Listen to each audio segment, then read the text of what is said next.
Hello, Pizza and BB. How am I? I am tired. Very tired. And very congested. So I apologize in advance for the sniffles. I will explain why I am both tired and congested, but overall today was a good day. A long day, but an exciting day. Let me just set up this file.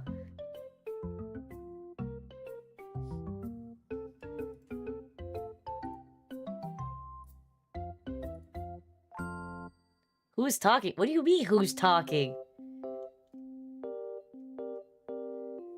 I'm talking.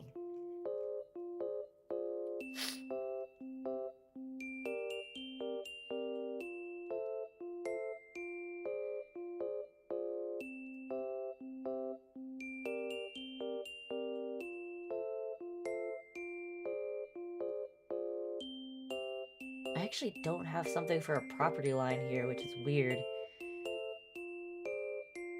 No one else is here, buddy.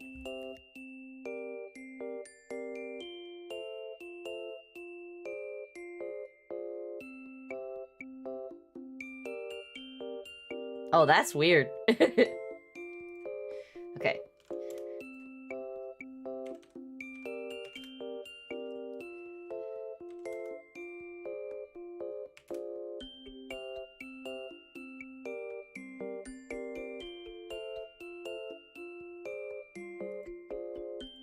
Okay.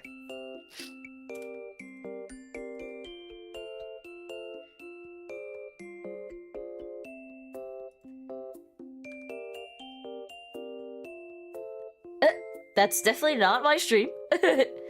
I'm concerned that you were getting a random stream that... It's a little bit loud. Okay.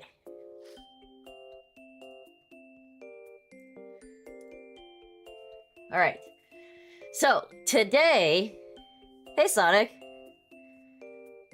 What am I doing today? I am feeling the creative juices from work, so you guys get to actually see what I do for work. I will be doing some house sketching in AutoCAD.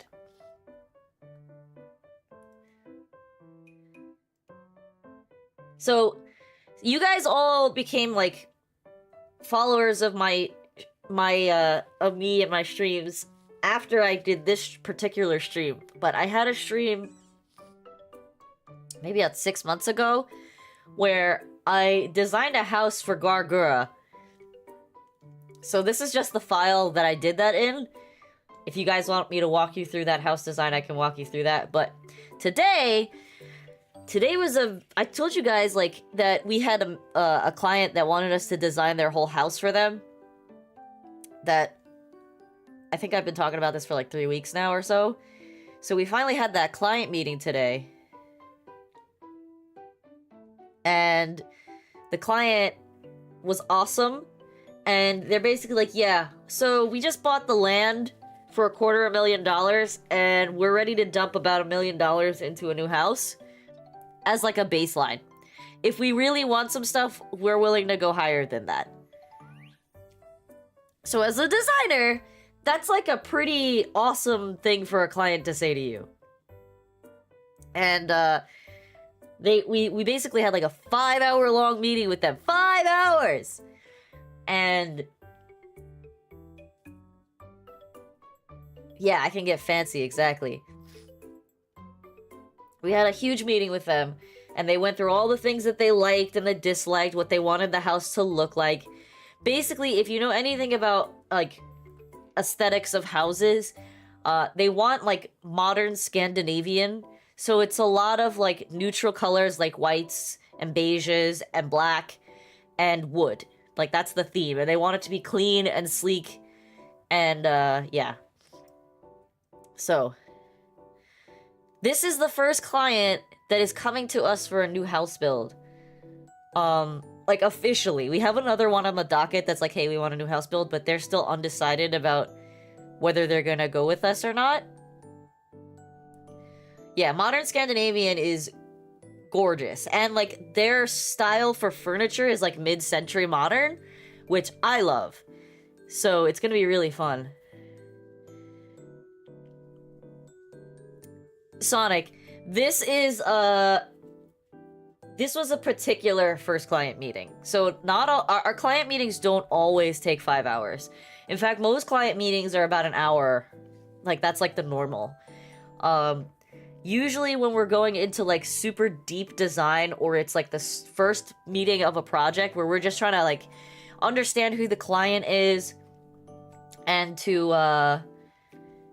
like figure out what they like and what they don't like and what their must-haves are and what their we would likes are, that's when the meeting is really long. So this one, it was 5 hours because we went to their new plot of land and we walked the property and we were looking at all the conditions because there's like a creek running through their property. We were looking at like where are the major trees that might have to come down. The existing property doesn't have a house on it because it was originally a much bigger lot. It was like a 2-acre lot that got split in half. And the half that they have has a huge old decrepit tennis court on it. So that's gonna have to get ripped out. They were like, oh, well, we want to plant trees and bushes here because we don't want to see our neighbors and stuff like that. But yeah. Have you considered a 5-foot deep pool with acrylic glass bottom that doubles as a skylight for... we have not, and this property would not allow for something like that.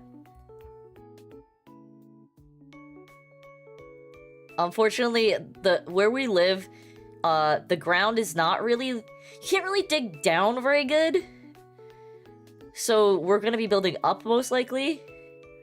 And they are not looking... They were considering a pool, but they don't know if they, like, want one. They have to see where the budget falls. Are we gonna use reinforced galvanized steel?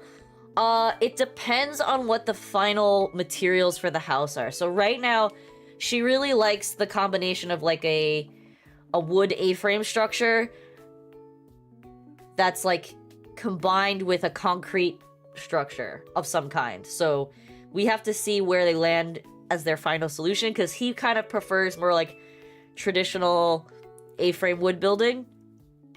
So we'll see. We'll see what they want. But, like, again, $1 million budget. They want essentially a 4-bedroom, I would say a 4-bedroom, 4-bathroom house. They want, like, a huge vaulted ceiling over the quote-unquote great room, which is their living room and such like that. But they have all these, like, nicety things that they want to add, and we'll see if we can get them all. They're what we call a dink couple. Dual income, no kids. They're both college professors, and they also do psychology consulting for law firms. So they're like both PhD professionals. They're crazy smart and have very good paying jobs. They're really sweet people, though, so I very much enjoyed the meeting. Yeah, no wonder the budget is $1 million. Exactly. Exactly. When someone tells you that at their house right now they have 15 linear feet of closet and it's not enough, you know that they have they have lofty dreams. Alright, let me just check the setbacks.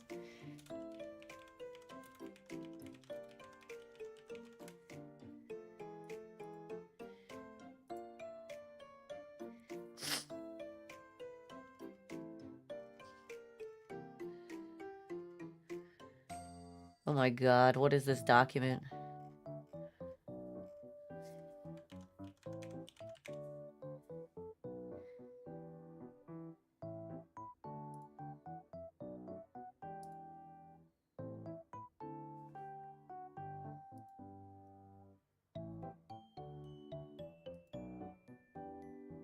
Okay. No, we're not looking at a commercial zone here. We're looking at a residential.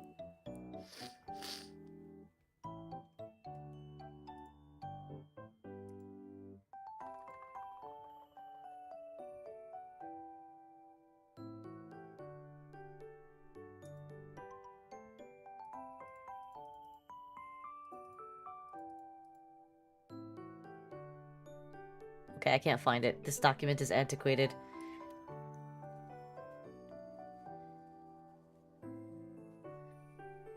What if you were to secretly take a grant from them? That's not how that works, Pisa. They get billed based on the time that... First of all, I don't do billing. Let's start there. Second of all, I would get arrested. Third of all, they're billed based on the time we spend on their project. And all of that happens through... Yay, crime! Yeah, so typically... Side yard setbacks are 15 feet. Front yard setbacks are 50 feet. And backyard setbacks are about 25 feet. It varies depending on where you live, but that's generally New York State. So this is our buildable area on this property. So this is the property. It's 175 feet by a 200 feet lot. It's a a little bit more than 3/4 of an acre.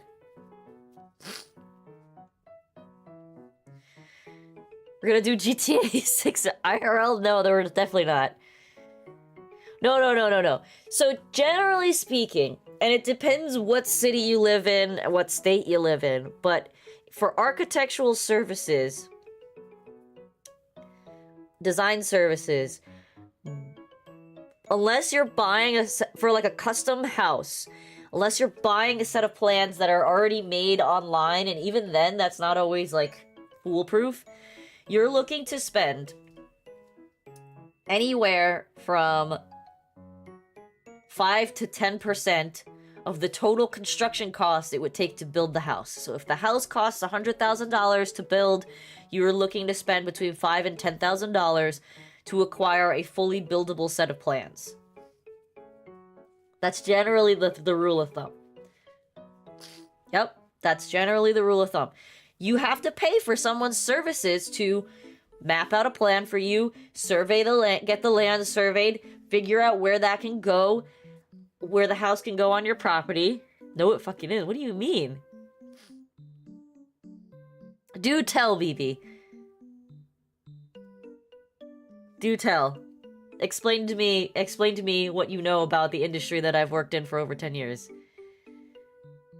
Uh-huh. And? To design a whole house?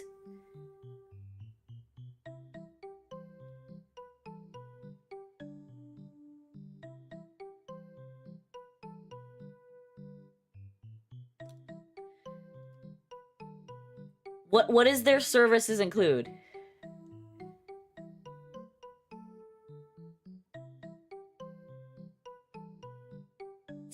Flat rate of 1 to 2K. For what does their service include? That's what I'm asking you. And additions are about 2,500? Yeah, we're talking about a full set of plans from scratch. No existing house, no nothing. No, the standard rate is 5 to 10% of the construction cost. That's pretty standard. For a custom house. If your architects were charging so little, it's because they had preset plans. So a lot of architects tend to... So if you're doing, like, developmental houses... Yeah, but okay, again, BB, those were additions. Additions is the key word there. You are adding to an existing building. Drawings are cheaper when you're adding to an existing building. When you have a empty lot, it doesn't matter if it was custom additions. When you're adding to an empty lot, you're talking about a much higher billing rate for building houses. If you think that's crazy, there's firms that charge 20% of the construction cost for a multi-million-dollar ground-up house. It's not uncommon at all. Where we are, it's typically 5 to 10%. There are places that will charge as low as like 3%, But those are very rare. And that also depends on the cost of living in the area you are. I should ask Mr. Beast for a collab? Why would I do that?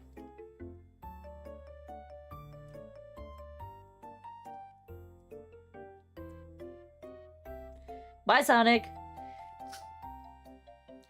Yeah, no, when it's a... Old Keith, dirty cheap and good plans. Listen, I'm telling you, like, when you design a house from ground up,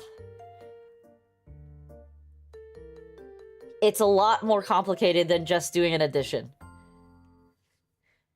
But hey, maybe where you live, the architects are dirt cheap. Maybe that guy is, like I said, got pre-existing designs that he's just copy-pasting off of. Give one of my fans a free house? I mean, I don't think that would get much viewership from Mr. Beast. Plus, Mr. Beast is kind of sketchy, I'm not gonna lie.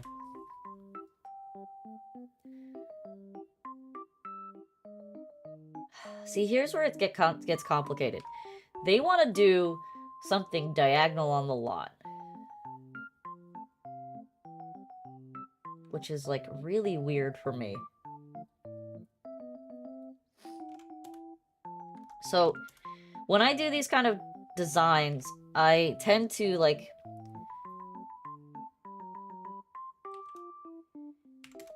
I tend to do, like, massing things before I do any major drawings.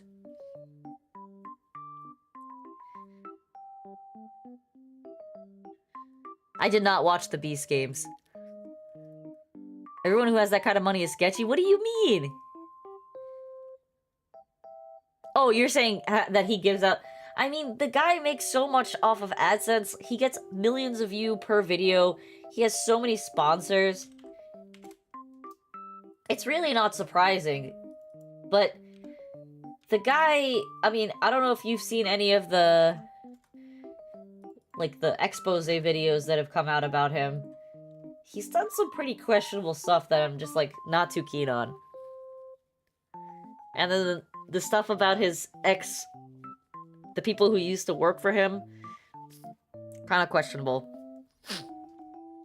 Hiring, questionable people to work for you. It's not even just the Chris stuff, there's also stuff for, like, another person who was, like, a known,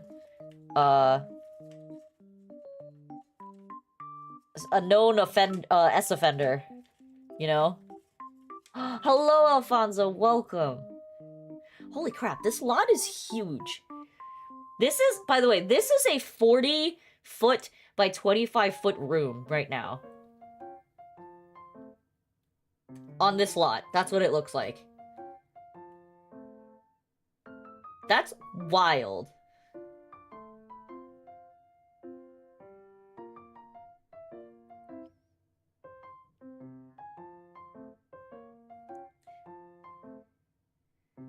Yeah, exactly. And the problem is, it sounds like Mr. Beast allegedly is, like,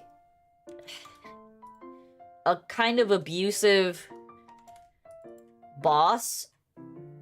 You know, not paying overtime, not paying people correctly, making them work crazy hours. It's just, like, I'm not for that. I am very much for work-life balance. That is, like, a really important thing to me. So when I hear that one of the biggest people is, like, abusing his workers, that really sucks because, you know, people are looking up to that person, using him as, like, a basis for what they consider a good person.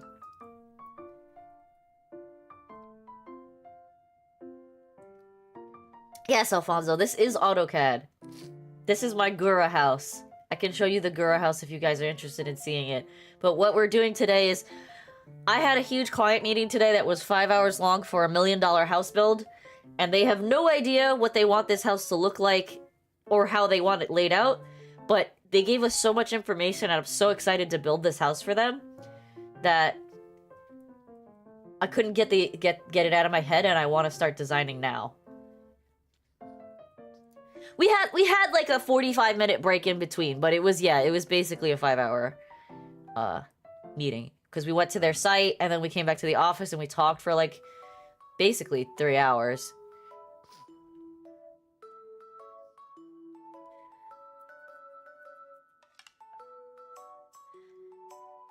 Holy shit. How big can I make this room? How big do they want? I don't think they want the room that big. Alright, let's steal the couch from this one. Bring it over here.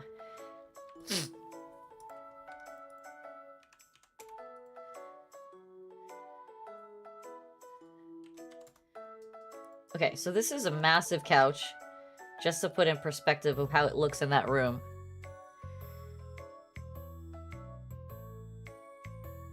No, Alfonso, they don't. They want a modern Scandinavian house. Let me see if I can find a good picture of what they're looking for. Ah, it's like literally one of the first ones on the freaking screen. Let's see. How do I share screen? This is the house that they referenced to us for their inspiration images. They really loved this house. She likes that there's like concrete juxtaposition. They love the fact that it's like this huge vaulted ceiling in the living room and the dining room space. They wouldn't want like a ceiling over here. Like this is the kitchen right now for this current house, but they wouldn't want the ceiling here. They'd want it to go all the way up, like a huge 25-foot high ceiling, something crazy.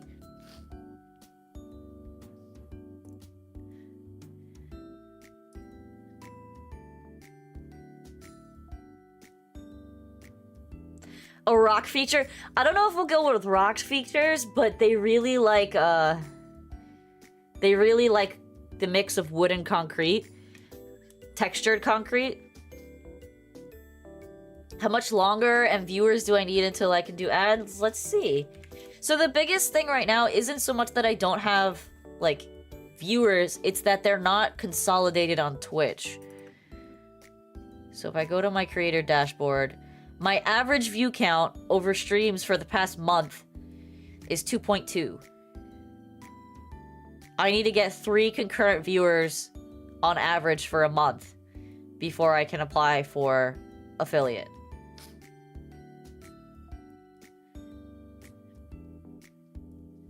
Hot tub in the yard just outside the rear exit with some barbecue and pool nearby, chef's kiss. That's kind of what they're going for. And that's where the challenge is gonna be, Alfonso, because like I don't necessarily think the house needs to be angled this much. I'm thinking it's gonna be angled less in my design. Let's try 15 degrees less. 15 degrees more, I guess. No!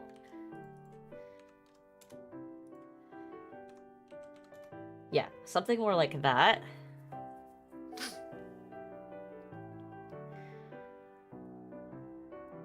So right now, my analytics say that there are 3 of you in here. But if you guys, like, go AFK for too long, it doesn't count you as a viewer anymore. Or if you switch to YouTube, it doesn't count you as a viewer anymore. They live in one of the worst states, New York? Listen, buddy! The view from this house is peak. The view from this house is peak. It's up on a high it's up on a high plane, and they have like a beautiful view of the valley nearby. It's actually particularly lovely, not gonna lie. I would hope so, considering they paid so much for that lot. Like I said, it has to be concurrent viewers, so it has to be at the same time, not over the course of the stream. So, like, if I have 10 viewers over the course of the stream, that doesn't matter. It has to be, you guys have to be active in chat at the same time, and that has to be an average that's held for the whole duration of the stream. That's what makes it a little bit difficult. You guys are always here, but sometimes you're not all here at the same time.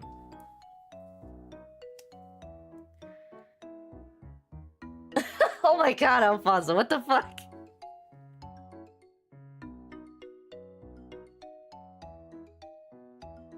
There's no skyscrapers in upstate New York. That's a strictly Manhattan thing.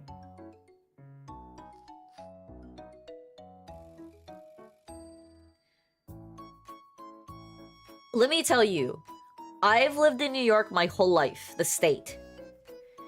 I've lived in the state of New York my whole life. I always knew, like, that obviously there were mountains in upstate New York, yada yada. There's skiing up here. You know, there's ski resorts and all that stuff. I never knew how much I was missing by only being on Long Island for the first 25 years of my life. Almost 30. Actually, first 30 years of my life. Because I've only been up here for a little over 2 years. So, when I moved to upstate New York from living on Long Island and in the peripheries of the city, of New York City, my whole perspective on New York changed, and I think it's absolutely amazing up here. It's definitely an adjustment, but for me, it's more ideal because I grew up on Long Island when Long Island was very suburban, and now Long Island has kind of become an extension of the city, and it's no longer, you know, spacious sprawl with a good density of people. It is now very dense. They're building a lot more, like, condo-style, townhouse-style houses because they're trying to maximize land-to-house ratios. So it's become very congested, very crowded. There's a lot of traffic. It's just... it's not ideal anymore.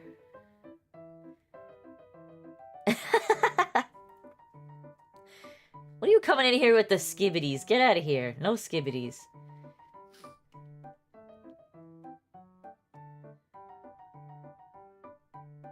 I want to make it so that the kitchen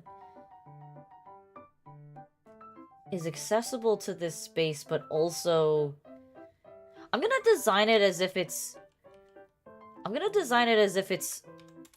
angled straight to the house. Straight. Rather than to the side. Hey, Rose! Welcome! Okay. I'm gonna design it like this, and the reason why I want to design it like this is because I want to see what I can do with this.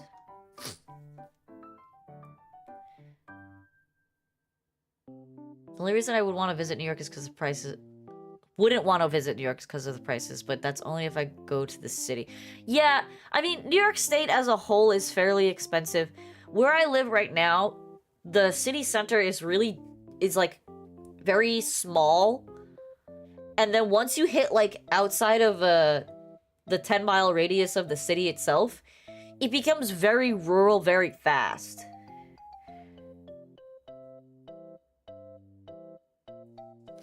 No, that's in New York City. Yeah, BB is correct. That's in New York City. No, so Rose, you missed the beginning of the stream. In the beginning of the stream, I explained that today I had a 5-hour-long client meeting with a client that they're both high-income people. They're considered a DINK family, D-I-N-K, dual income, no kids. They are very highly regarded in their fields, and they do consulting for law firms, and they're both professors of psychology. So they make a lot of money, and they are moving to the area because they both got jobs at the same university, and they want to build their dream house. Because right now they're living in Phoenix, Arizona, and they're living in like a townhouse. To be fair, majority of the states are now expensive. Yes and no. So, like, there are definitely states that are a lot cheaper, but they're not necessarily the ones that you might want to live in. So, for example, you can still build in Florida for very cheap, but, big caveat, is it's really hard to get insurance in Florida because it gets hit with tropical storms so often. And the only way you're not going to get hit by tropical storms is if you move inland. But if you move inland, you're most likely close to Disney. And if you're close to Disney, then it gets expensive again. So it's like, it's a constant push and pull of different things. Like right now, as far as I've been brought to my attention, it's actually really affordable to build in states like, brain fart. New York, like up here in upstate New York, you're hard pressed to build a house for less than 400,000. Yeah, exactly. Like the Dakotas, you could probably build a house really easy, but can you find a builder is the question mark. You're expecting he gets deported in like a month? I mean, like, with the current state of how things are, I unfortunately would not be surprised. Things are kind of chaotic over here right now. Yeah, I also don't like Cali Pizza. California is... If you think New York is expensive, California is way more expensive. $1 million in most livable areas of California, like where the population actually is and you could actually have a pretty standard of a pretty decent standard of living, you're looking to pay $1 million for a house. Easy.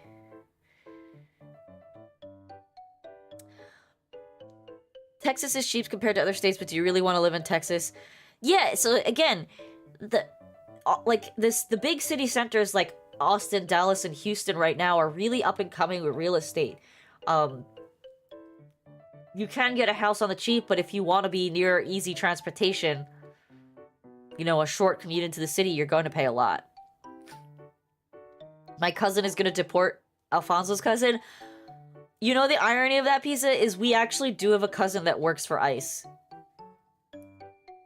He's a Spanish-speaking legal citizen, like he was born and raised here. But he does work for ICE, and he is involved in the current scenario of deporting people. Alright, so they said that they wanted a carport. I feel like there needs to be a kitchen over here. Even though we talked about maybe not wanting to walk into a kitchen directly. We're just kind of doing, like, this is called massing studies. So I'm not drawing any walls officially, I'm just kind of blocking out space. You don't like my family that much? It all started with my brother, you don't like that, dude? I mean... I don't know, Alfonso, I can't really help you. I can't help you with that one. I don't know why you tolerate us.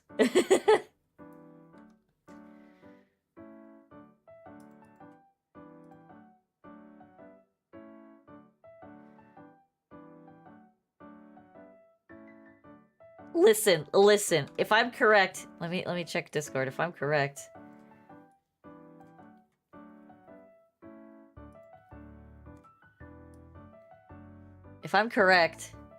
that friend he's talking about, he's been friends with since he was 9 years old.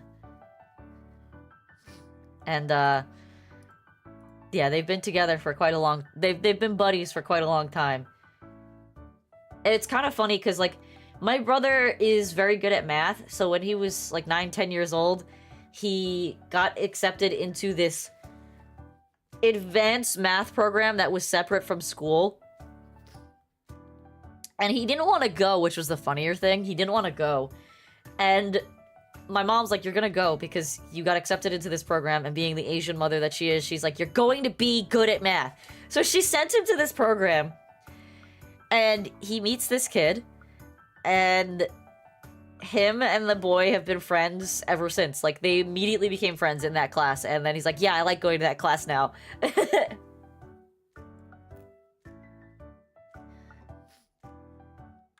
Okay. This is a 20 by 20 room, which is kind of big. I don't think it needs to be this big.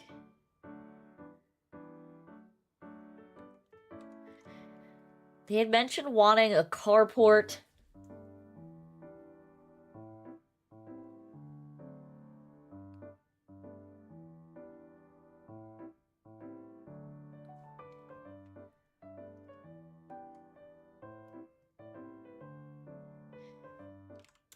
Yeah, this is gonna be a tough one. Because their asks are so interesting.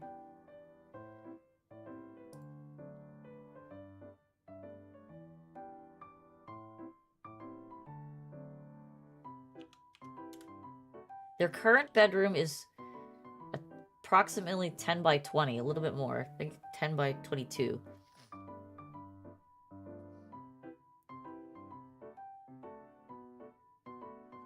Ask them if they're looking to adopt. They are definitely not looking to adopt. Like I said, they're dinks. They're called dinks for a reason. They very much value their individual time together. They're certainly an unusual couple. They're both in the same field. And what's interesting about them is that I've never heard of a couple that functions like this. It's not that they have like wildly different diets or anything. Like one's a vegan and one's non-vegan, or one's kosher and one's non-kosher. They both cook dinner at the same time, but they do not cook the same things or cook together. They're often cooking separate meals for themselves. And I'm like, what is this? That's so wild.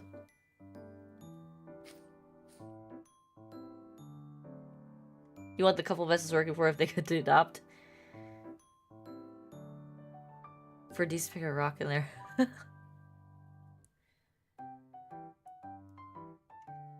What did you post in the Discord? Oh yeah, like they have like a rock wall feature of some kind. Kinda, yeah. They kind of, like I said, they kind of are interested in something like that. Let me see if I can find another picture to describe what they were looking for on the interior of the house.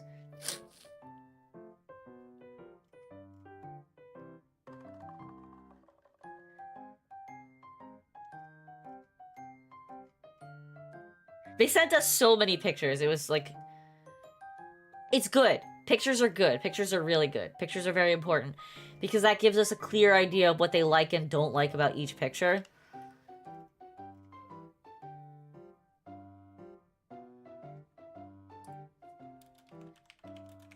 Let me see if I can find the exact pictures that they were looking for.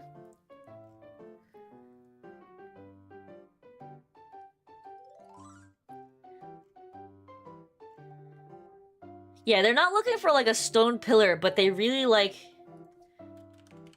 They really liked concrete. They liked the juxtaposition of wood and concrete.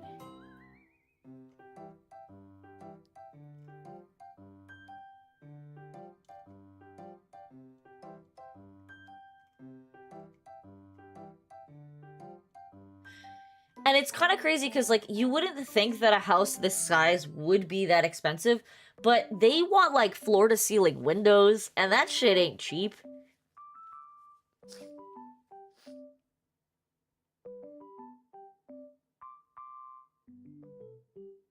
It's very clear we would adopt you before, Alfonso. I don't know where these things come from with you guys. Exactly. So basically, like, what the picture they showed us, like, if I draw it in elevation over here, like, if this is the, let's say, they want their, like, I don't know, it's gonna be like a, let's call it a 15-foot ceiling. And the room is gonna be, like, it's gonna be a huge-ass room. It's probably gonna be about 40 feet long. So, like, if I draw it in elevation, what they basically showed us was, like, the wall here was, like, half concrete. And they wanted, like, a fireplace that was kind of, like, built into this giant concrete slab wall. And it was, like, big and long. With, like, a... just, like a... like a small sill that they could put, like, logs on. They just wanted, like, this huge wall with this long fireplace. They want to be able to sit, like, a huge couch around it, and then they want to have, like, the TV at the top. That's a really big TV. Anyway, I digress. Yeah, like, her whole thing is she wants to be able to invite family over. So, this is it's gonna be a fun project. I'm super excited for it.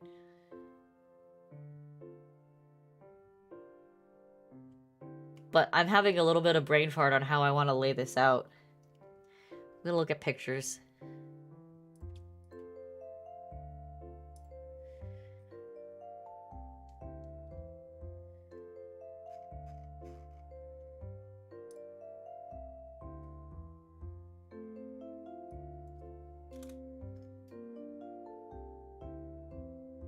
Yeah, so they kind of wanted something like this, where it's just like a concrete wall with a fireplace on it, but bigger. They wanted like a big one. They don't have a huge family. As far as I'm aware, like, from the conversations that we had, it sounds like she's the one that has, like, family that wants to come visit, like her mom and her sister with her sister's kids and things like that. It's really that, like, they want to invite friends over to stay and hang out. This was the picture they showed us. They really liked this concrete wall over here with the fireplace. Big windows. See, this is why I said it might be steel pizza. I don't know. It probably will be if they want paned windows this big, but yeah, it might be steel.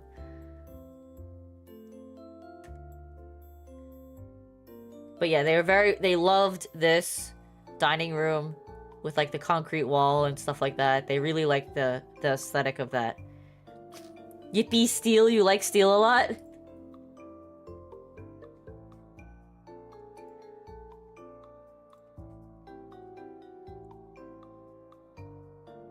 Like, what I was thinking for this is that there was gonna be like a carport over here. So it's not even like actually a building. Just a place to park.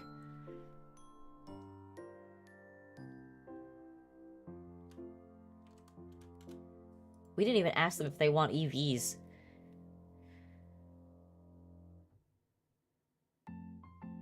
I don't know about that pizza. But maybe, I don't know. Like, maybe they are swingers, who knows? Give them a covered walkway. Just like seeing all these little chunks on this map, this is their property line. This is the buildable property line space. There's so much space. Like, the creek runs, like, right around here. There's a little creek that runs here. And I think they wanted to, like, angle the house a little bit. But I'm drawing it straight right now just because it's easier to draw straight than angled.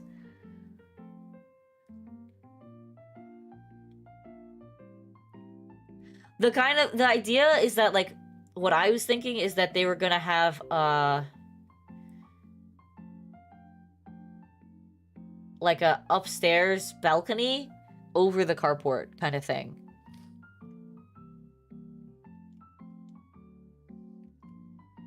I like that you're calling them a rich poof. If you were rich, you'd doubt if I'd have a house design. I mean, like, there's different levels of rich, right? So, like, there are rich people who are fine just buying something ready-made, but there are people who really value customizability of their house. So, for them, designing a house seems really nice. But then there are people who are just like, I can live with the bare minimum. Like, they don't care.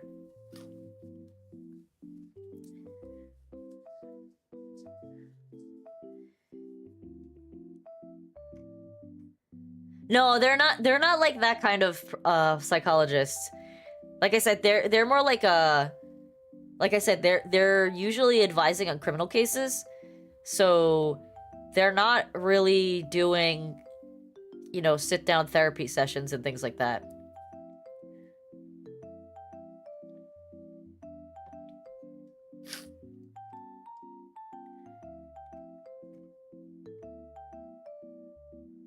Okay, I need a label. Do I have any labels around here that I can use? I don't.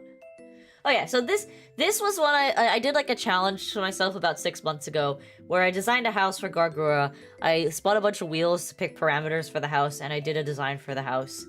So this was like a cute little townhouse design. But like, this is kind of what I do. But this is like a really basic, like I said, it's a townhouse, so it fits into a very simple box.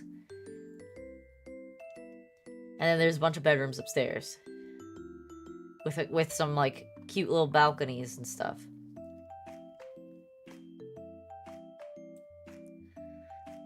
But yeah, so this, like, if I'm being honest, I've never really designed a full-on house before, especially not a house of this scale. So I'm just kind of like, just kind of figuring stuff out. Oh yeah, actually, we're gonna do some cheat codes right now.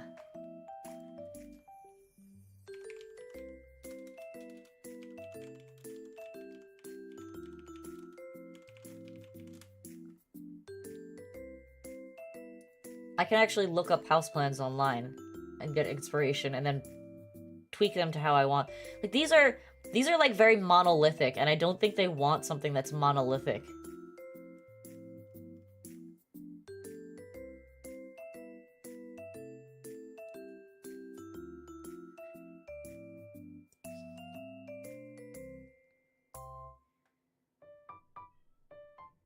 Mental issues are harder to threat than physical ones.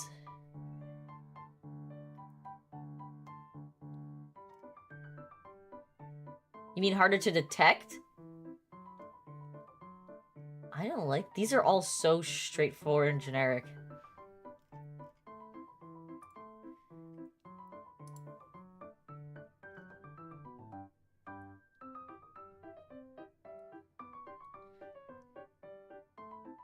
Maybe it is 2 peaks.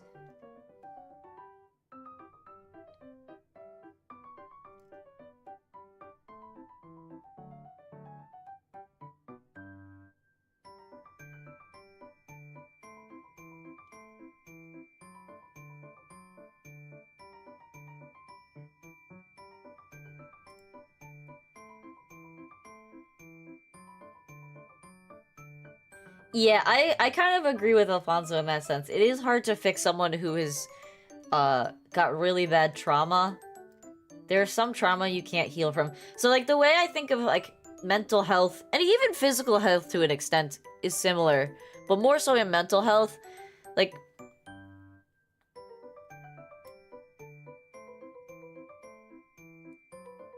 I don't know if I agree with that necessarily, BB.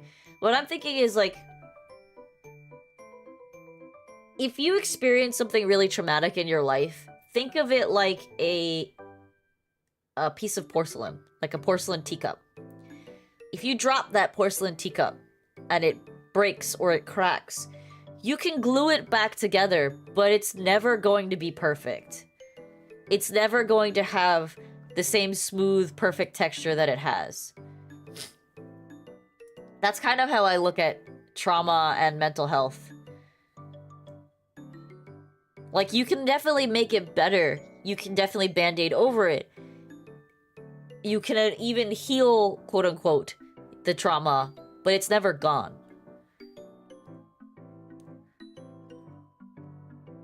If that makes sense. Like, it's never gonna go away. You can never undo those things, and there's always a part of your psychological mind that will influence how you act day to day because of that trauma.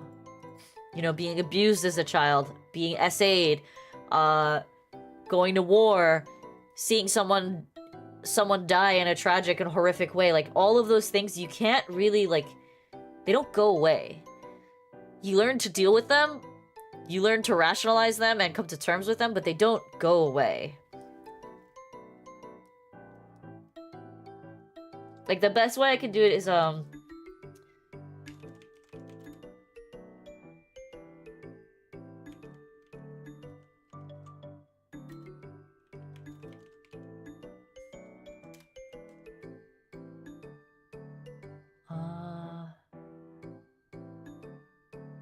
okay, that's what it's called.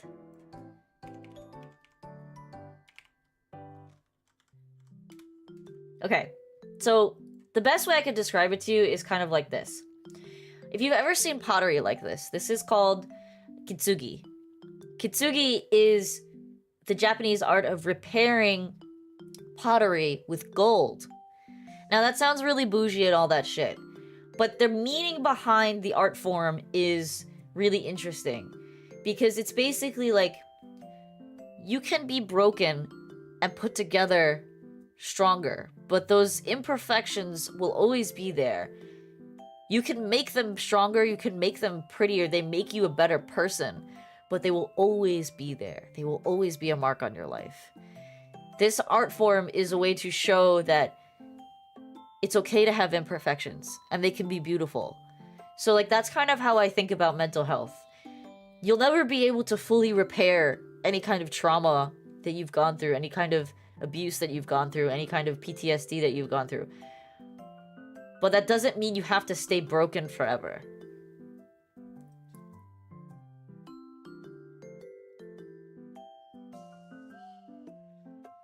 Agreed, it's just repressing it.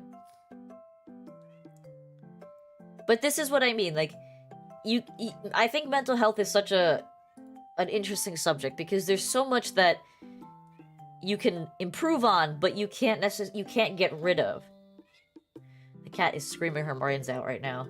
I'm gonna ignore her. She's being ignored! Yeah, repair is not exactly the right word. Yes, exactly, but the whole point of that art form is to show that you can mend something, but that's not going to get rid of the imperfection. But it can make things stronger and more beautiful.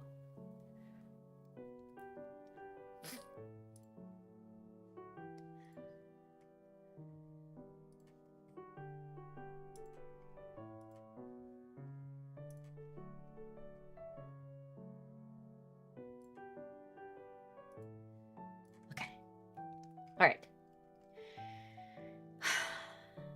So let's actually just draw out all the... So they said that they want their bedroom...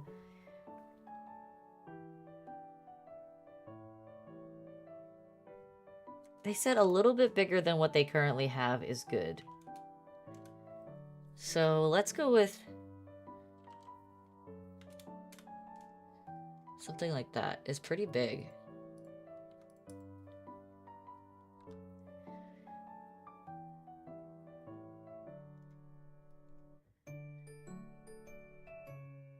I agree, it's not important to... It is important to not repress memories. Welcome back, Alfonso.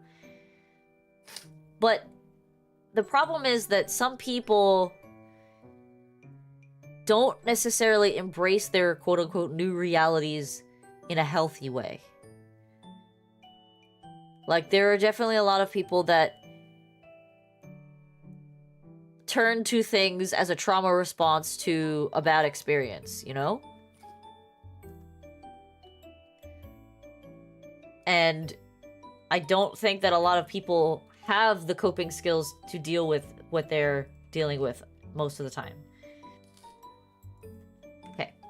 So we're gonna label a bunch of circles, or a bunch of circles, a bunch of squares, and see where we can get with that, because I'm getting distracted myself. I haven't drawn shit all since the start of this stream, and I've already been streaming for an hour.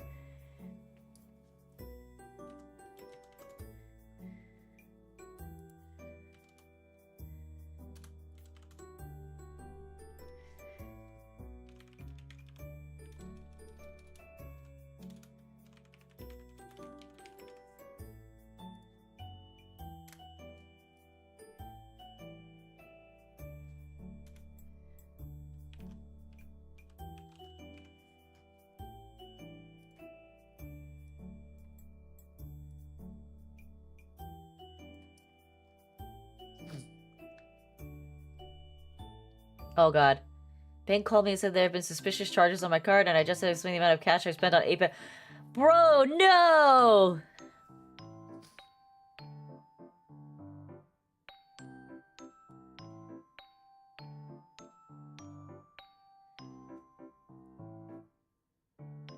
Honestly, Alfonso, I literally just installed Genshin Impact right before stream.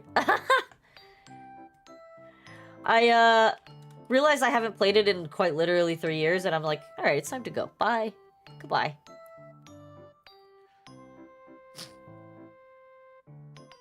I mean, I like talking. This is labeled as a Zatsudan stream anyway, which is meant to be a chatting stream. So if I don't get anything done, it's not a big deal. I played Genshin a lot, like, when it first came out. I played for like a solid year, and then I was just like, nah, I'm done. I poured my heart and soul into it. I burnt myself out playing that game. It was just not fun anymore.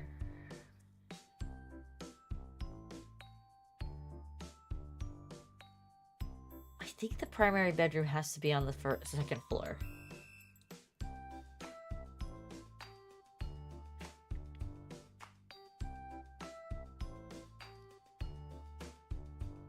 So the most important thing is on this property, the views are on this side.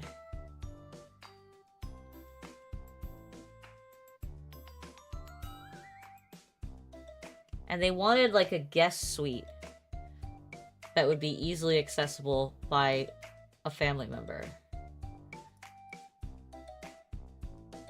So I'm actually almost thinking that I want to do this.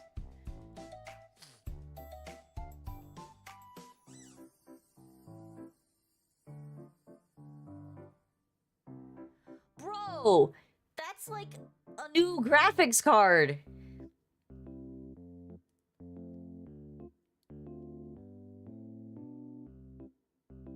No, Genshin X-Pack I don't play anymore, like I said. I uninstalled it. You know how much space that shit takes up on your computer?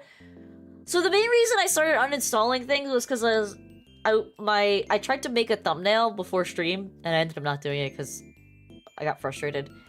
But Photoshop's like, hey, we can't load your toolbar because your hard drive is full, and there's not enough space. So like, shit. Gotta uninstall stuff. So I uninstalled like 5 games that I haven't played in a really long time. And Blizzard was giving me shit because you have to uninstall everything through the Blizzard client. But I had uninstalled the Blizzard client a while ago.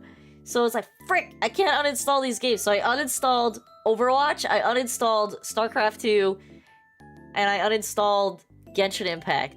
And then a couple like smaller games that I don't remember what they were. But yeah.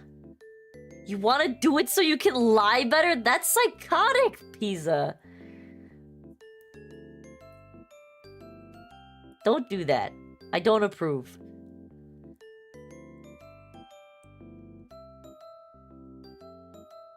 Oh god, no.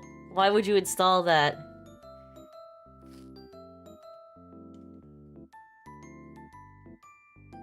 This is borderline psychotic. I don't want to talk about this kind of stuff. Or sociopathic, rather.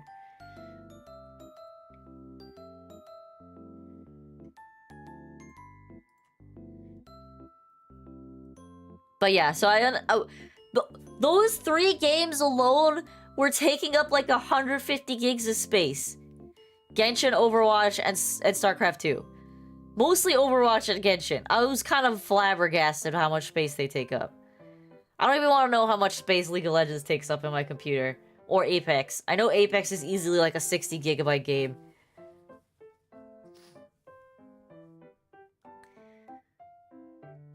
Yeah! I was like kind of blown away how much space it took up on my PC. I was just like, this is stupid.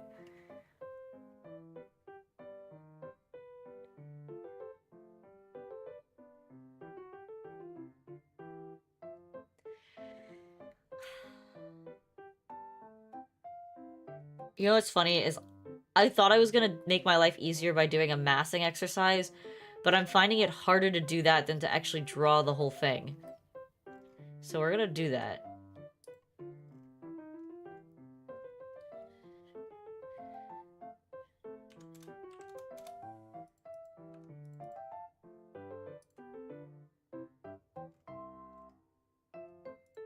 I work in very literal ways, unfortunately.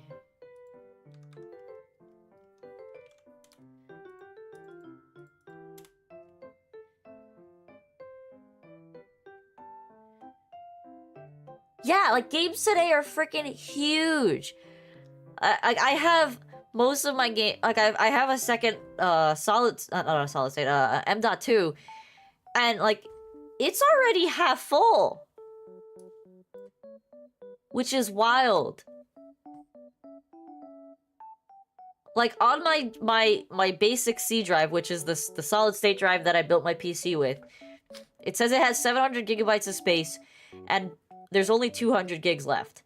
And that was after I cleared bad, shitty games out.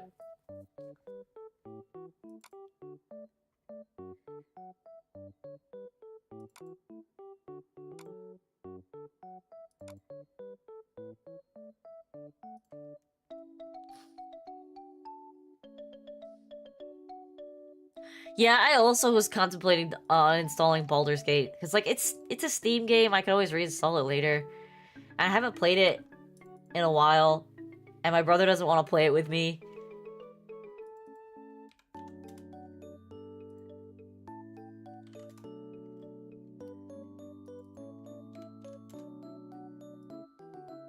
Listen, Alfonso, the new classes won't last forever. Oh, new subclasses in Boulder Gate? Yeah, that's true. You're making valid points.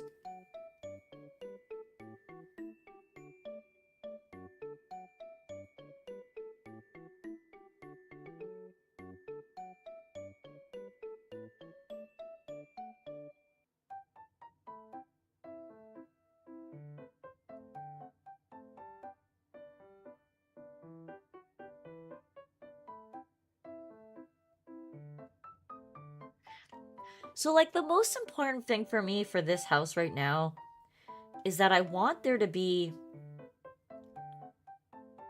The sun in the morning travels from southeast to west, to southwest. So it's traveling in this direction. I want their bedroom to be somewhere in this vicinity of the property because I want them to get that sunlight when they wake up, have that sunlight access in the morning when they're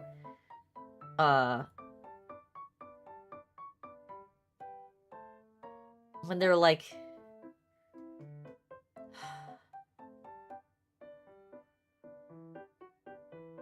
and that's where this gets kind of hard.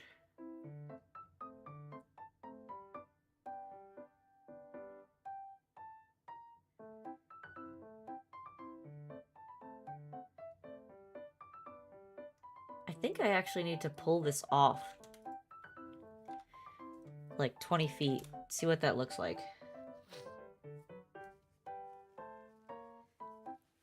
Well, okay, so here's the thing, Alfonso. We started a Baldur's Gate game, but I had already played through like 90% of the game at that time.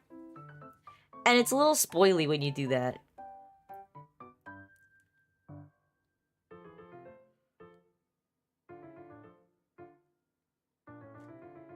My god, BB, don't teach Pisa that kind of stuff. I don't know, is Rose still in stream? Rose likes to lurk in here while she's drawing.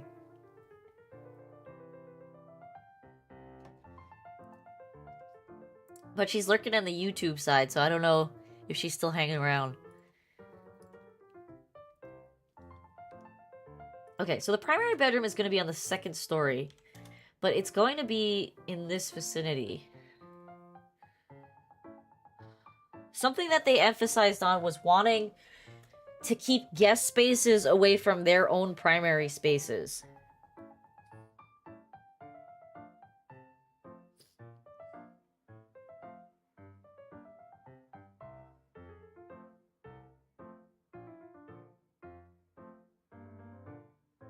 Two times we're playing with my friends and the cousins and let them choose all the dialogue and characters. Yeah, I think if I'm gonna play with him, I just need to... I need to just let him make the choices.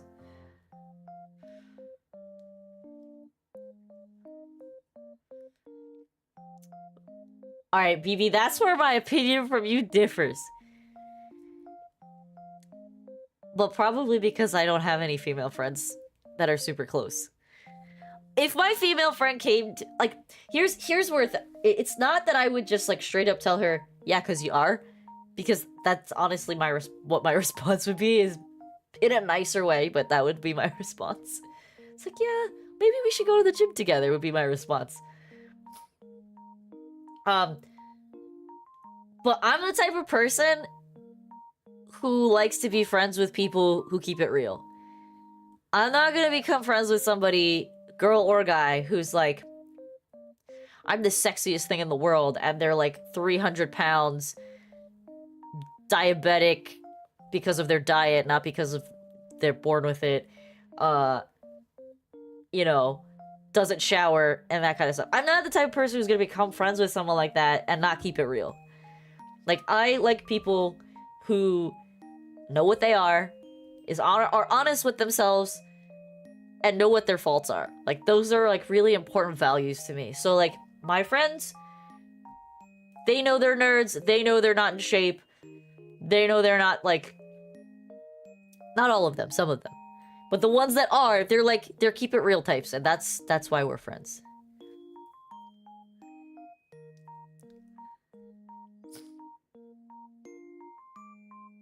We went full evil and killed everybody in Baldur's Gate? I did not do that in Baldur's Gate. Toxic positivity, if you know what this... Exactly, that's kind of how I feel about it, Alfonso. If I can't be, like, 100% real with you, then it's not a strong friendship to me. Like, I know I can go to my friend and be like, yo, bro, you need to stop with your sports betting. You've already lost $6,000 this year. You're killing yourself. Stop it. I can be real with them. I can tell them, yo, you're drinking too much. This is not healthy. You're gonna become an alcoholic. Like, I don't want to be the type of friend that's like, good job, you're doing great.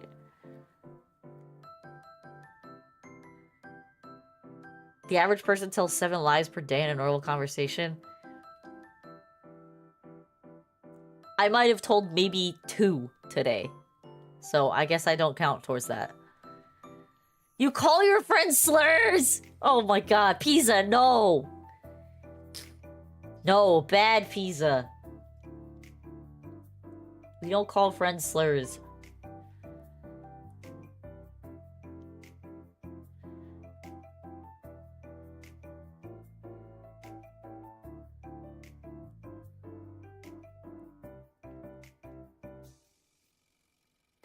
You're really honest with everyone you know, but there's never... Okay, so you can be honest with people without being hurtful. That's the difference. Like, if you're literally just going up to your friend like, yo, bro, you're fat. Stop eating cheeseburgers. Like, obviously that's fucking rude. But if you go to your friend and you're like, man, I'm concerned about your health lately. You've been eating a lot of, like, really unhealthy stuff. Maybe let's think about some healthier alternatives. Let's hit the gym together. Like, that's being honest without being a dick about it. Oh, you say slur? That's funny, actually. Yeah, I'm not about lying to people. I'm not about lying to people. And I think that's part of the reason I'm with my husband.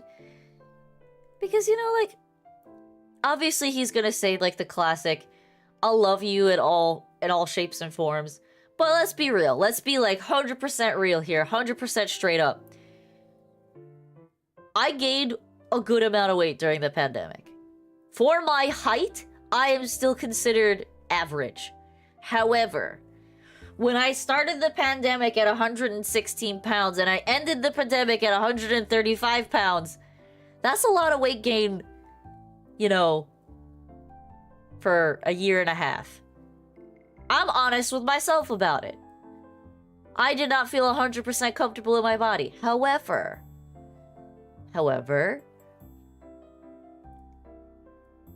knowing to be honest with yourself is like important. It's super important. And I was extremely honest with myself, like, hey, I don't feel comfortable at 135. Let's hit the gym. And I would treat my friends in the same way. Like, I'm gonna be 100% straight up with you. I'm not gonna be like, it's a little fluffy weight. No! You got fat rolls. You want to look good in a bikini, girl? You gotta hit the gym.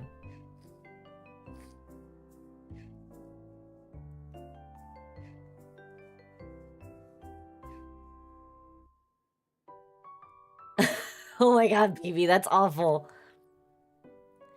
There's being honest, and again, like, being brutally honest. You like chubby girls in bikini? Well, you will never see me in a bikini picture, but I will say that since I hit that peak post-Christmas weight of 135, literally last year, not last year as in, like, 2024, like, 2023 post-Christmas, I weighed 135. And I carried 135 probably till, like, I was down to 130 by the summer. I only lost 5 pounds, but just choosing different food habits.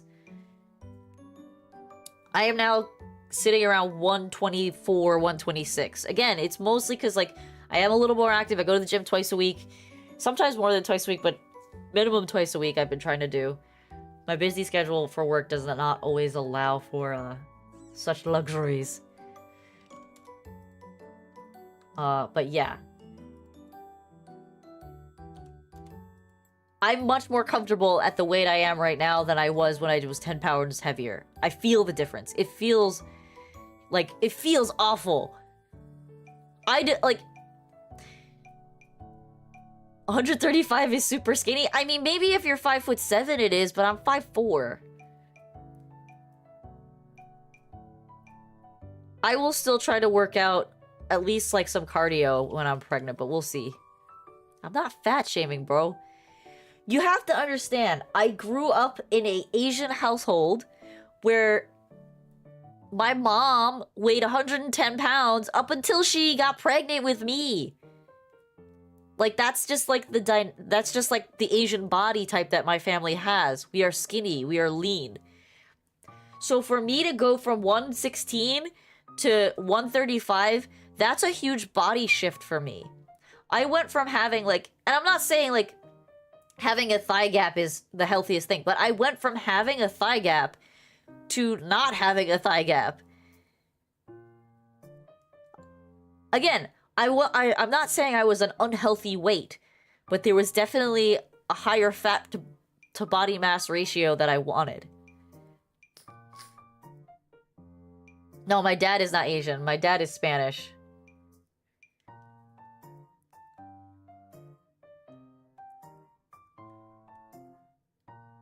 Girl, I have anorexia, for being honest, right? I will admit, I was probably borderline anorexic. Not because I wasn't eating. Like, you can literally ask my brother. Pretty much through high school and college, I was eating as much as he was.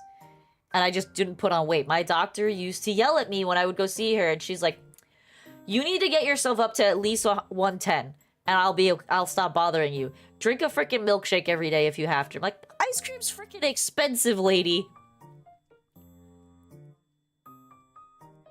No. My dad is from Spain. My dad is Spanish, born in Argentina.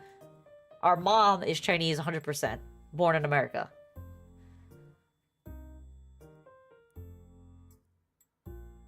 You're a wide person, but not fat. You're just, your bone structure is just built wider, I guess. Yeah, I'm not saying I'm fat right now, but I definitely wasn't in a healthy state.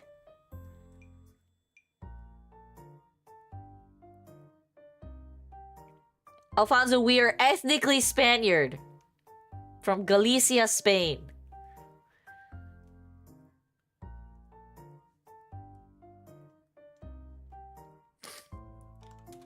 Okay. This living room might actually be too small, which is kind of wild to think about.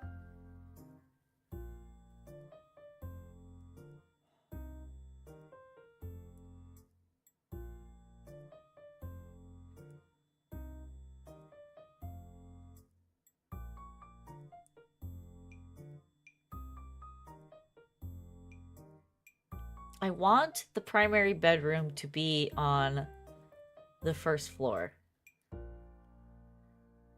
Why do I want the primary bedroom to be on the first floor?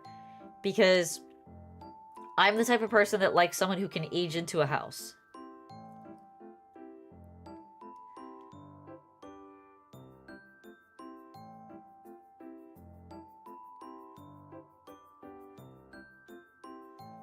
You're half Argentinian, where is he? My dad and my aunt are born in Argentina. My grandmother was technically born in Argentina, but all of my family's ethnic lineage is from Galicia, Spain. All of them. From grandma's side and my grandfather's side. Yes, he calls himself an Argentinian, but ethnically, Spanish.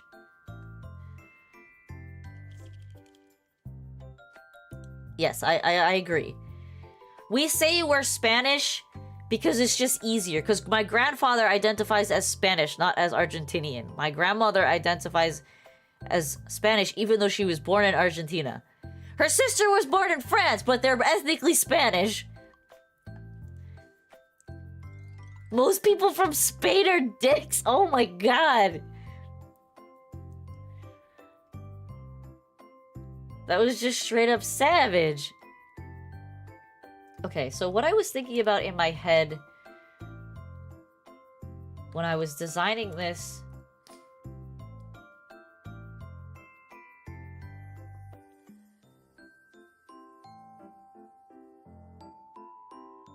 So 25 feet.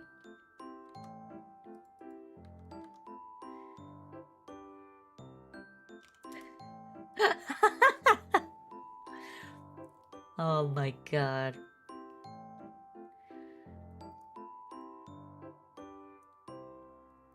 Yes, if you want to win on a technicality, Alfonso, you are correct.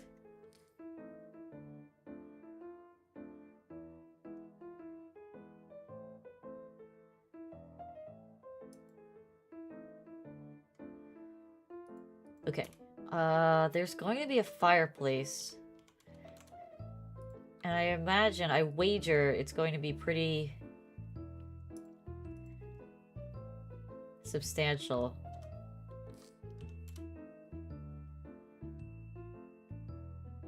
A 5-foot wide fireplace seems actually kind of small. So we're gonna do a 3 foot, 36, so 6 feet.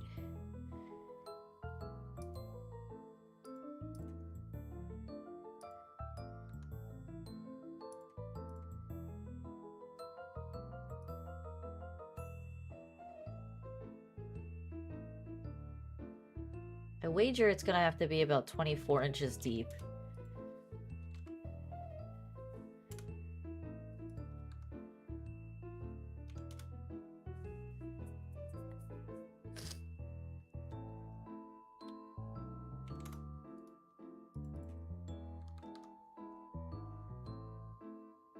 Just a better version of the French? Oh my god, you guys are freaking savage today. My brother is pretty... My Spanish side of the family is pretty... I would say pretty hairy. If I'm being honest. Like, my dad's pretty hairy. Like, hairy chest. He's starting to get back hair now that he's hitting his 60s.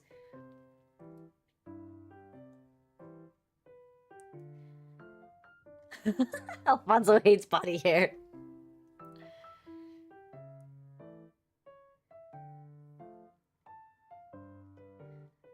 I wouldn't call my dad monkey hairy, but he's definitely hairy.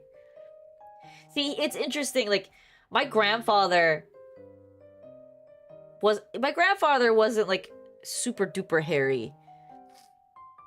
But he had the thick, dark brown, curly, wavy hair. My dad got my grandma's hair, which is thin and wispy and soft, like velvet soft.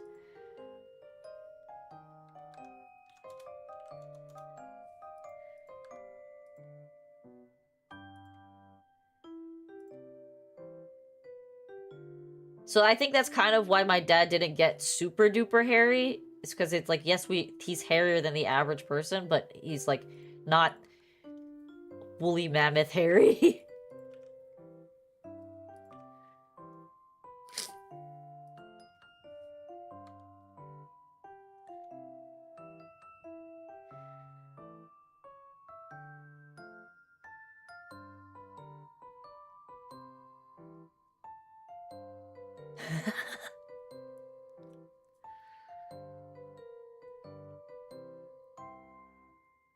Oh my god, the Spain flame happening right now. It's actually kind of funny.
Guys.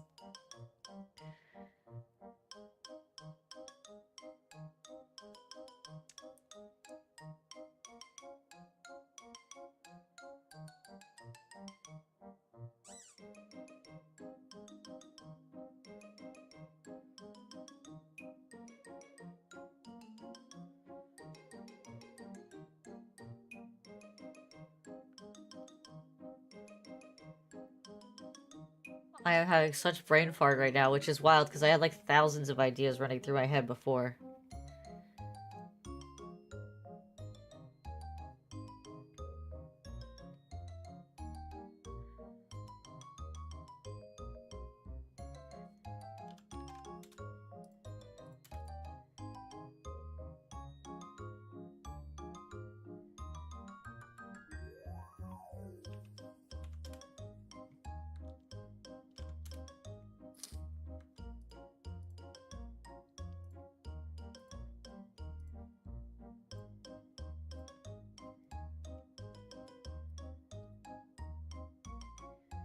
Oh my god, we're having a history lesson right now.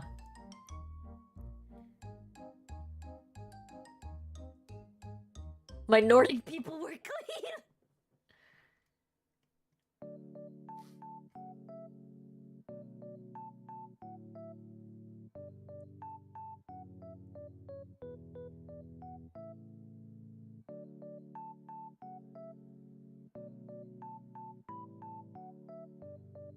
How big is that? That's 25 feet.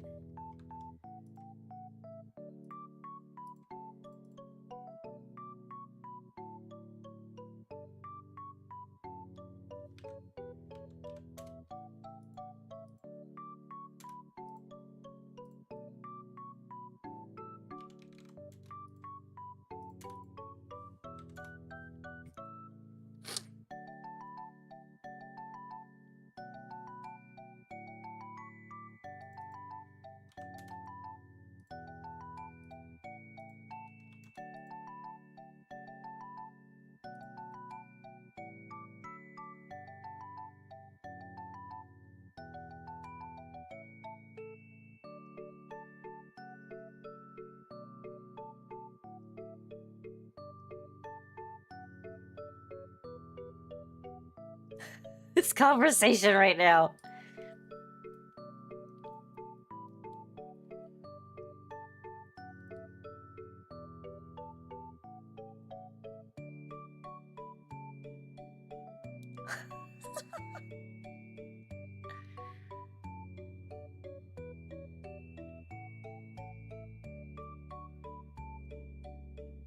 Baby, I thought you said you were British.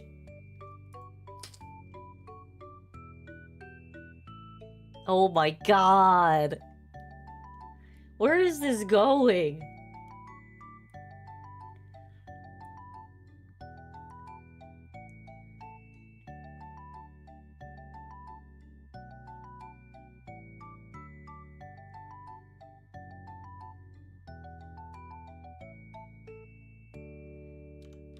How big is this right now?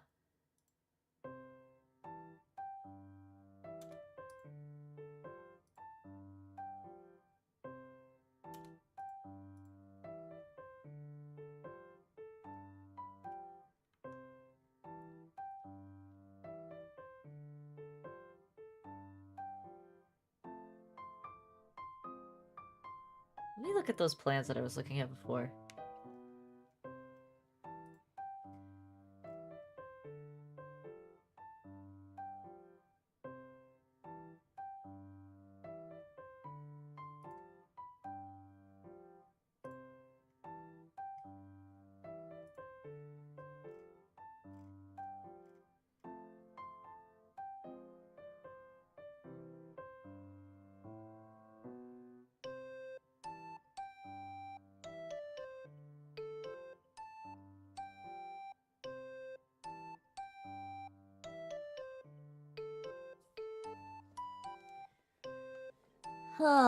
Okay, great room. This one is like 19 feet by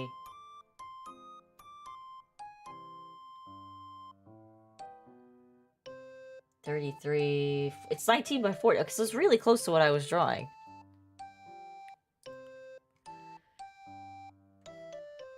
Oh my god, you guys have gotten too extreme.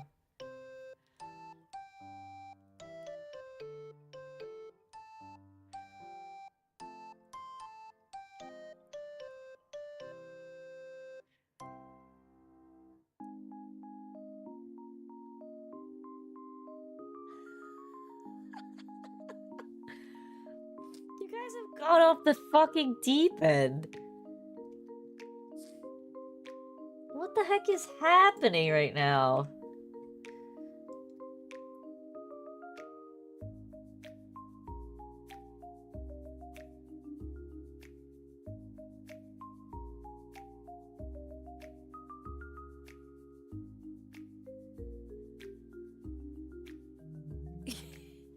I got busy with my work and then you guys are talking about bombing countries. Bye, Alfonso. Study hard. Oh yeah, Pizza. Do you want to do a study stream this weekend? Saturday or Sunday is fine. Because you have the test next week, right?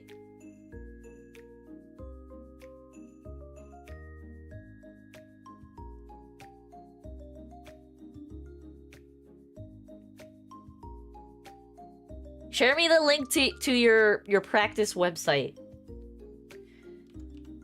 It's gonna be a shit show, but we're gonna try.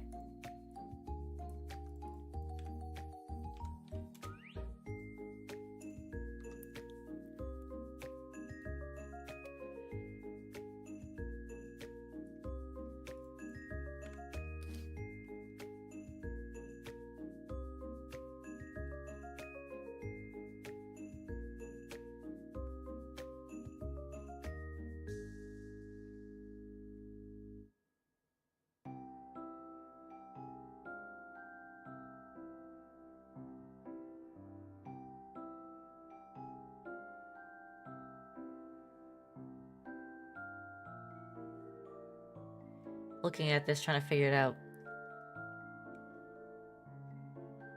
You feel like Vaultec?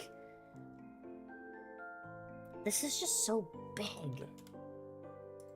It feels absurd.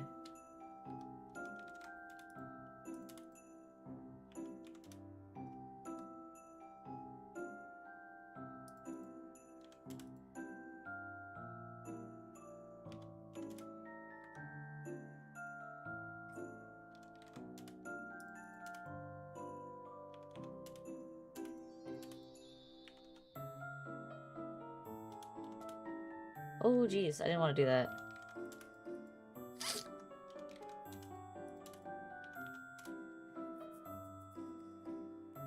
Okay, well, we'll try. If worst comes to worst, if you just, like, screenshot questions for me, that could work, too. We can figure it out.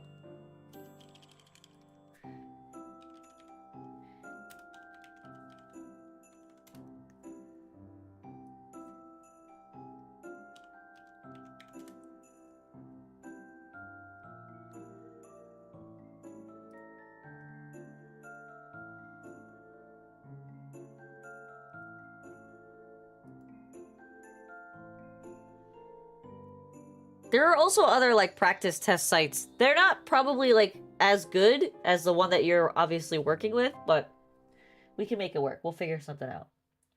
So tomorrow,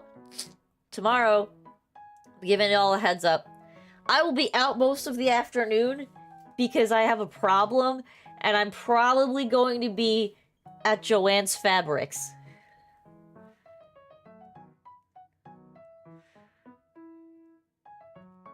BB, you're giving me, like, freaking RimWorld level flashbacks here.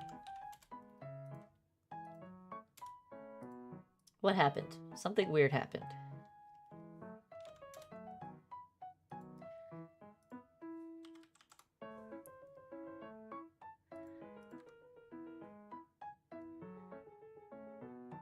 Yeah, so I don't know if any of you, probably not, because most of you are guys, but Joanne's Fabric is basically bankrupt, so I basically raided the one near my house because they were selling a bunch of stuff for super duper uber cheap. And Yeah, so the one that was before they announced the bankruptcy and that they were closing all of the stores basically.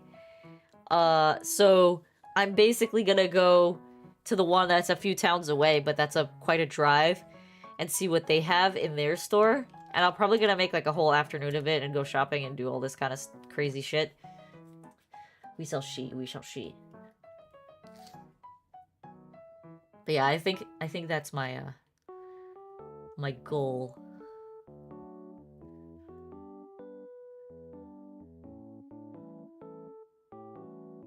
You sent it? Let's see.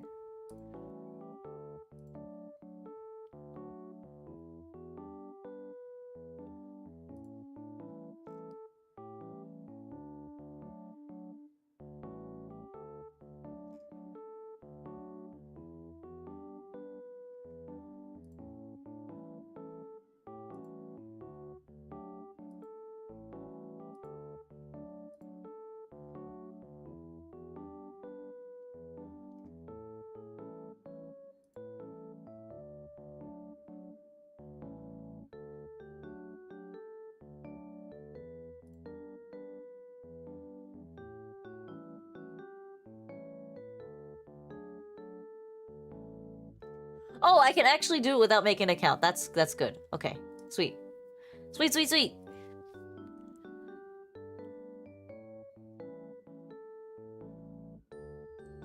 Majority of VTuber reviewers are That is true. You're right. Yes, I believe Luna identifies as a woman, correct. I do have a few female viewers, but you're right. Most are guys.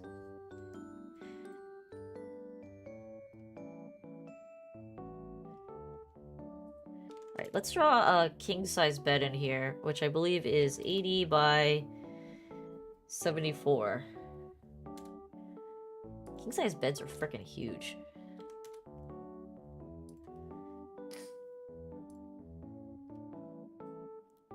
This is an absurdly big bedroom. It seems too much.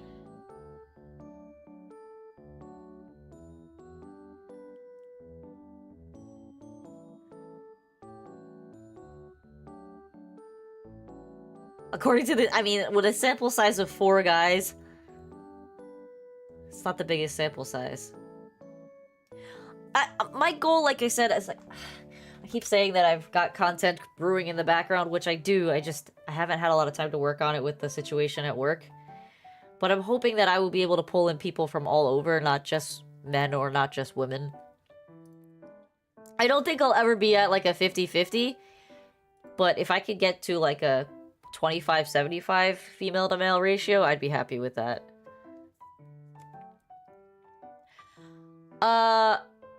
They've been taking HRT, so at what point do you consider them a girl is the real question. But Luna has been getting estrogen shots for, I think she said about a year now.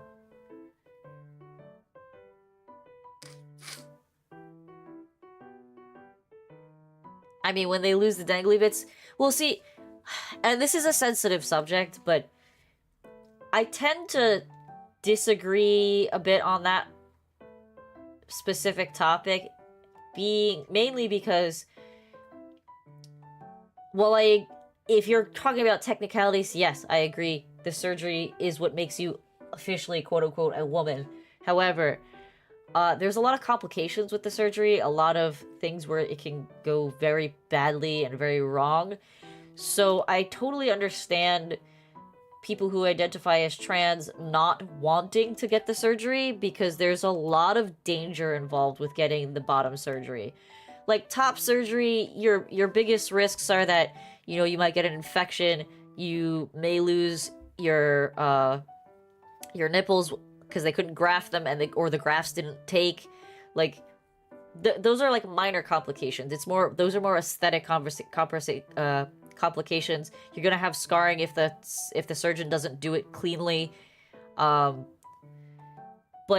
with bottom surgery, like that affects your day-to-day function. Top surgery doesn't really affect your day-to-day function. Like if bottom surgery goes wrong, it heals incorrectly, you have too much scar tissue, that can affect how you go to the bathroom. Not even talking about anything sexually related. That affects how you can go to the bathroom, and that's the danger with the bottom surgery.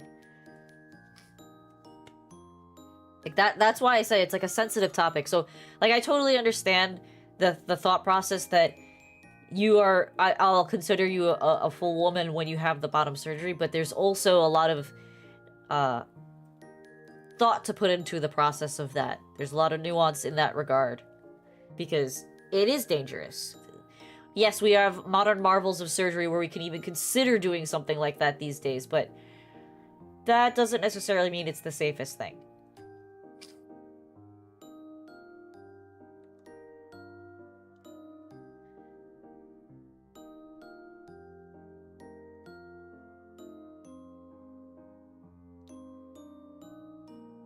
I don't think Luna is gonna do bottom surgery. I don't think that they're opting to do bottom surgery, and for probably the reasons that I said.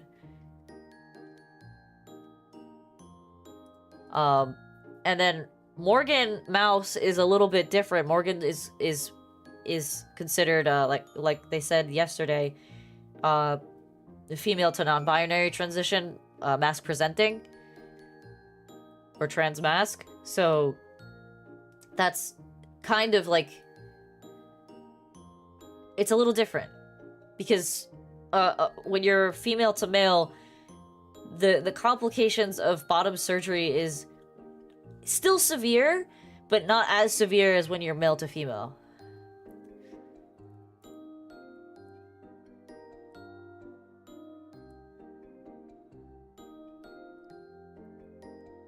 That's an interesting way of putting it.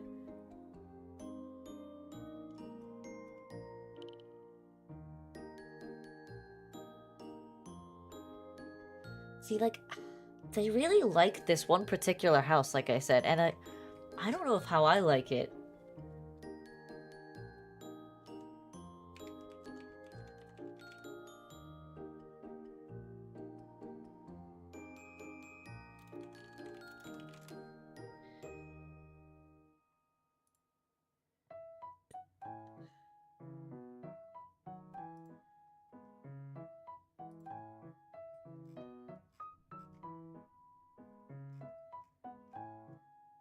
I don't have interior shots of this house.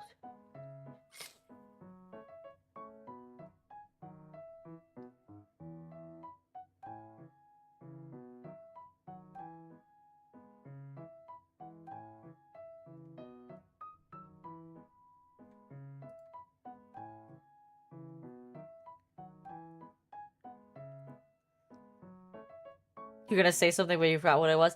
Like I said, I don't particularly like talking about such nuanced topics because I don't want to ostracize people or make them feel like they're unwelcome, but as with every subject that we talk about here, there's a lot of nuance involved to it. I'm not a generally black and white person.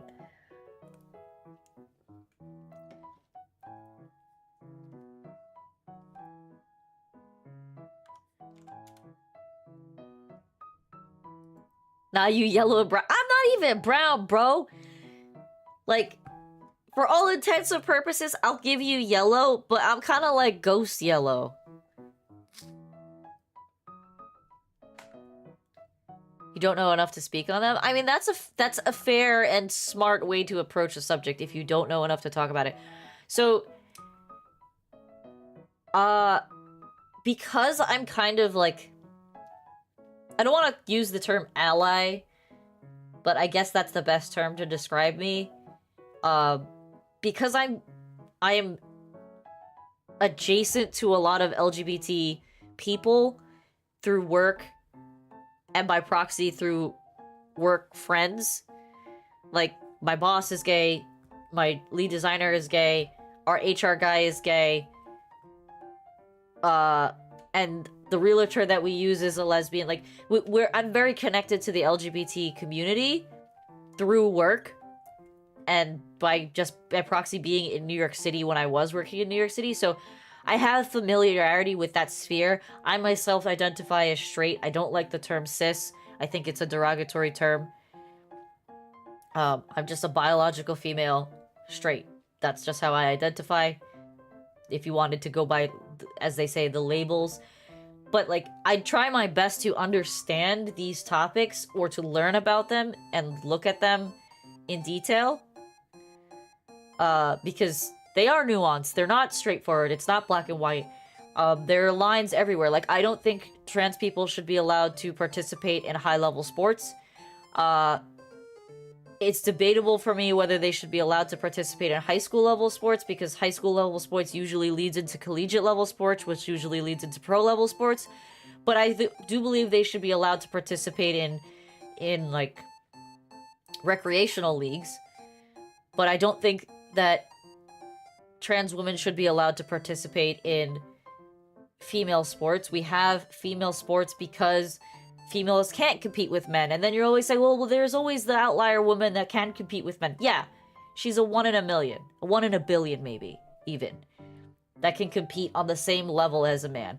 You see the proof in the fact that you have probably some of the most butch women who play women's soccer professionally, and they get their butt kicked by a collegiate team or a high school team of men. Women and men are just biologically, physically different, and that's just it.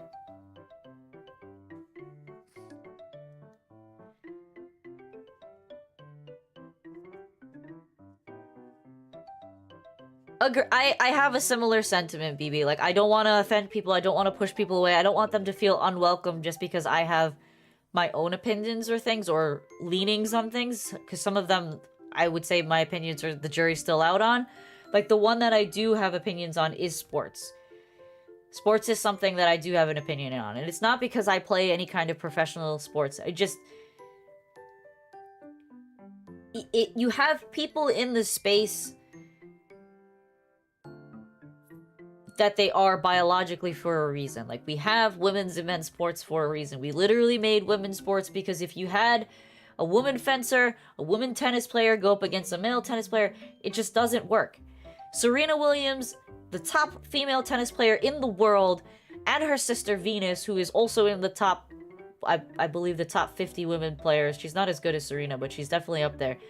They openly admitted that they probably would not even be able to beat a top 200 tennis player. Like, these are facts about these sports.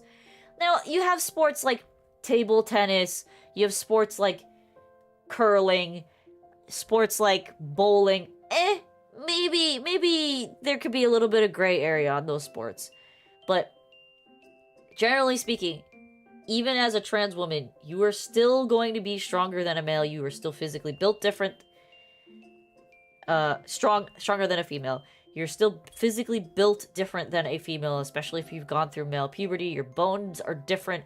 Your body structure is different. Your muscle capacities are different. I agree that there should be a separate category. The problem is that there's not enough trans athletes out there to warrant building separate categories. But that's the thing. Like, even if you were to build a co-ed league, a professional co-ed league, they would still be outcry that they don't want to compete in a co-ed league because it invalidates them. And the reality is, like, the co-ed league, unless you set specific parameters saying there has to be a certain number of males and a certain number of females, it will end up most likely being mostly men.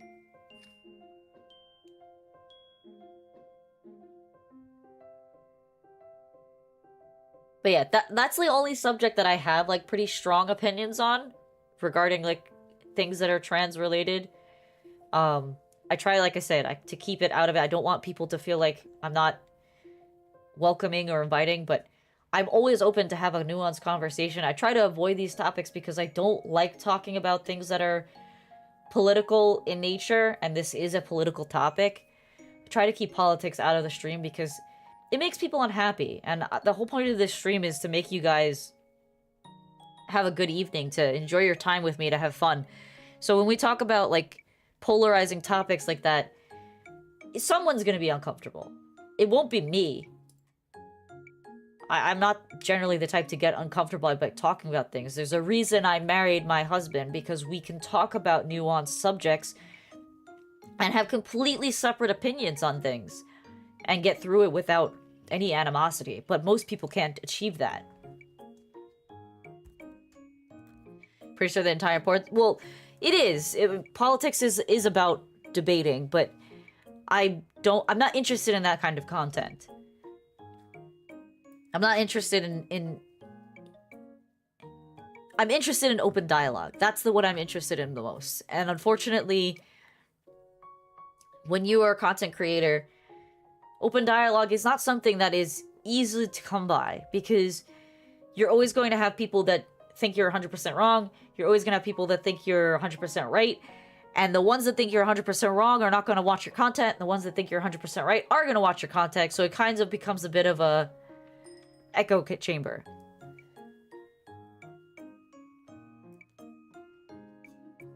I agree that those are things that need to be talked about, but they have to be talked about in a mature way, and that's the problem. Most people are...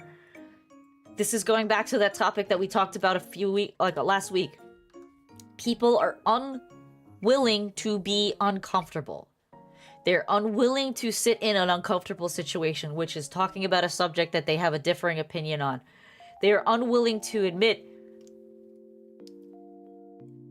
I'm not saying that they are wrong, but they're unwilling to admit they're wrong if they are wrong. They're unwilling to be flexible, to compromise, to find middle grounds. And that's what we need more of.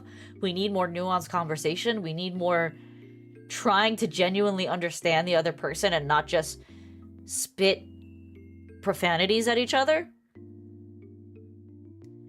I agree. They lack the ability, they lack the maturity, really. It's not even necessarily intelligence to have a civilized conversation. Because think about it. Most people nowadays, they debate online. There's no filter. There's no accountability. They say whatever bullshit they want to say, and then it goes into the ether and they forget about it. They forgot how to speak with integrity, cadence, and I hate using the word nuance again, but to speak with a certain level of decorum doesn't exist.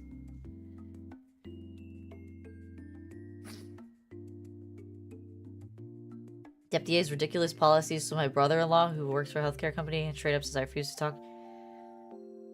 You were quoting the article? I mean, well, I get not wanting to talk about topics like that. And I'm not saying that you're wrong or he's wrong, but what you read in an article may not be 100% true. You know? You hear, if you see and hear inflammatory articles all the time. So if you're doing research, then that's fabulous. Fantastic. Keep it up. But there are certain fields in which people feel offended to be challenged in.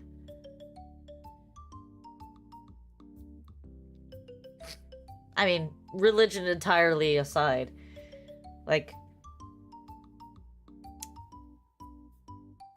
yeah, people just are unwilling to have conversations about difficult topics or just like nuanced topics, like we said. All right, I think I actually want to flip this now that I'm looking at it more. Yeah, I like that better.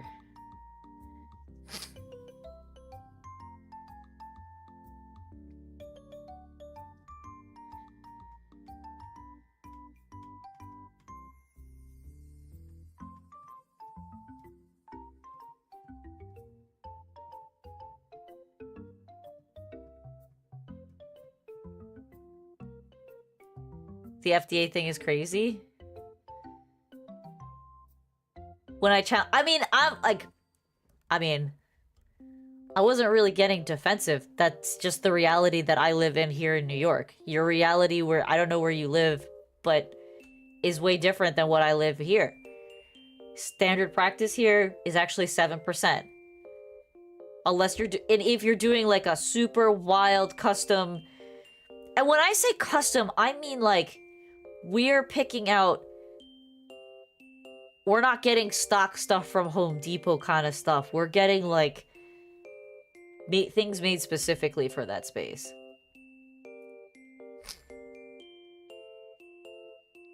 Okay. Cancer coefficient. Okay. Baby, I'm not gonna argue with about this. Home Depot is great for like 90% of things.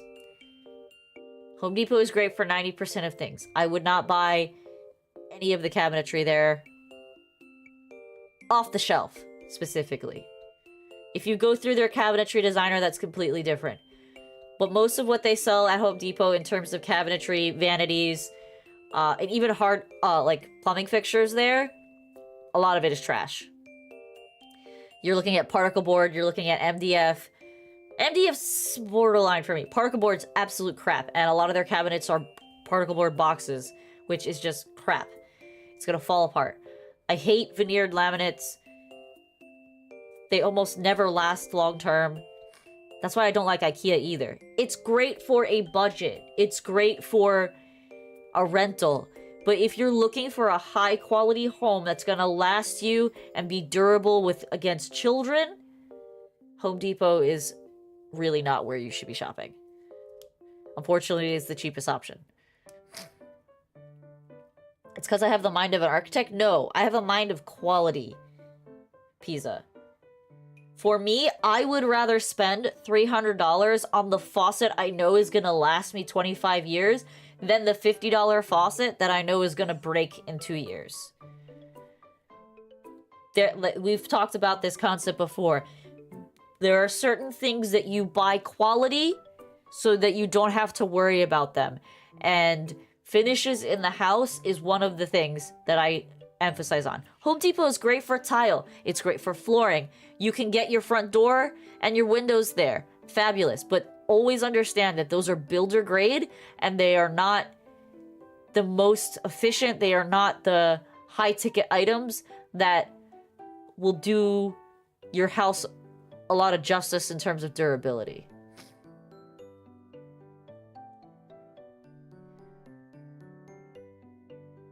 Okay. Okay, that's good, BB. Tile windows and lumber, fabulous if you do that at Home Depot. Custom cabinetry is where I would say, like, cabinetry, vanities, that's where I would say don't buy those at Home Depot because you are going to get stuff that's meant for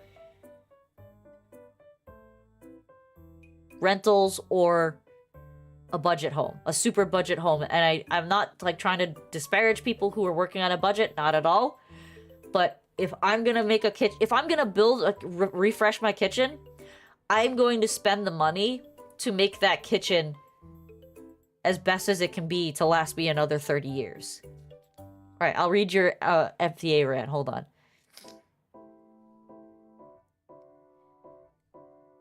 Something called the cancer coefficient express the probability of contracting cancer after working chemicals for a certain amount of time. Average accepted cancer coefficient for most chemicals 0.3, 0.4. The FDA recently approved a boating fuel with a cancer coefficient of 1.3. It's caused, for every one person using the chemical, 1.3 people get cancer. That's pretty bad. That's pretty bad.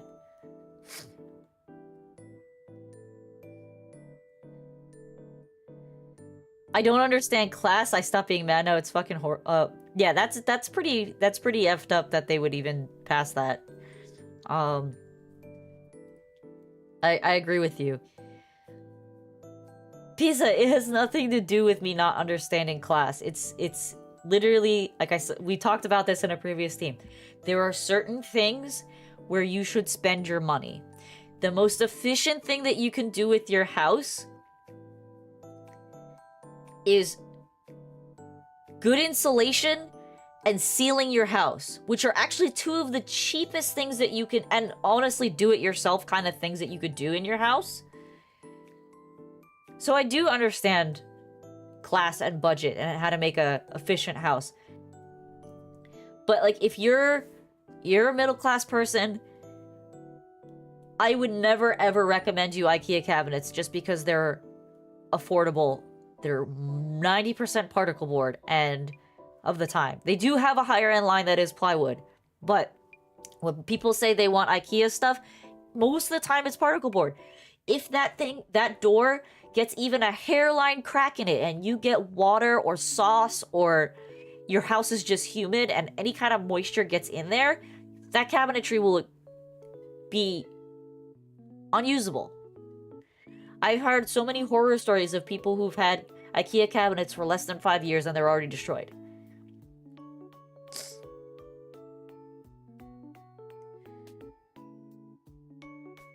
Yeah, exactly. Pressboard is ass.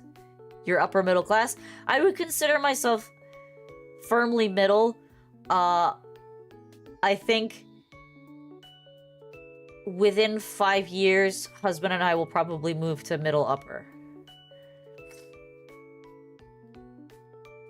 You can find solid wood cabinets at a similar price, but you are very locked into specific styles. That's the reason why, again, like, and it's not just that.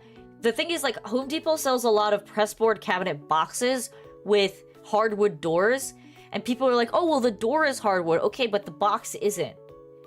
Which means that box is gonna deteriorate before that door does.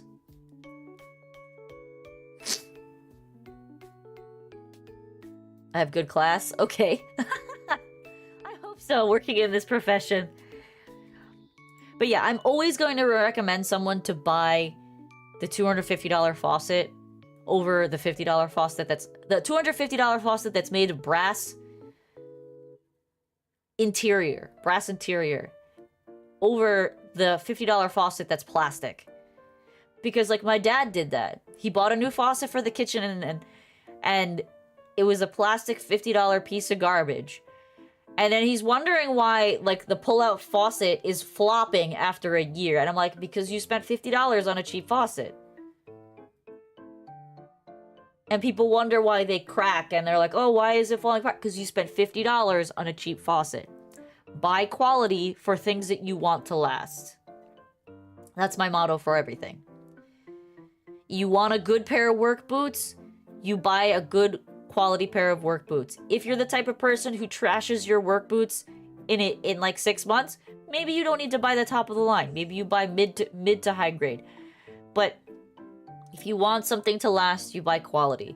You don't buy the shitty car that has a bunch of defects and problems and recalls. You buy the car that has good stuff. You can buy it used, but get a good, reliable brand. That's what I'm saying. Put your money in what's gonna last. There's a lot of things today that the quality is just not the same as it was 30, 40 years ago, where things were built to last. But you can still look for those things and incorporate them into your house. The things that you're gonna put in your house are things that you should want to last. Like, for example, I scoured the internet to buy bathroom vanities for my house renovation that I'm doing right now. For my house. And I was so adamant about not buying a particle board or press board bathroom vanity because the bathroom is the wettest place in your house. It's humid, it's damp, you shower in there, there's steam everywhere.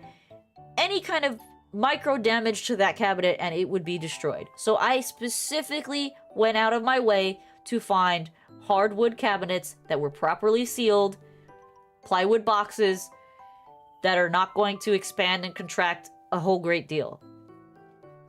And I found them at a pretty affordable price. I think I paid like $270 per vanity, which is a really great price. You go to Home Depot, you can buy a vanity there right now for $800. That's the same size as the one I bought.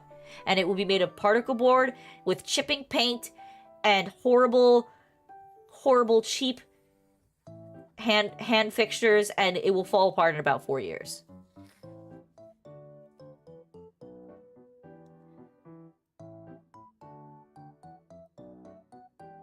In my opinion, most people are thinking about how long something will last. I mean, they are thinking about how long something will last, but a lot of people also look at price tags of things and say it's not worth it. And I get it. If you're on like a super budget, totally understand if it's not worth it to spend that money. For you at that time, you may not be in a good financial situation, but plan for it. Build a budget. You know, before I even filed my permit, I budgeted out my kitchen renovation and my bathroom renovation down to like the last dollar. And I knew where I wanted my price ranges to be. And I get it. It is my profession. This is what I specialize in. But I budgeted down to the last dollar.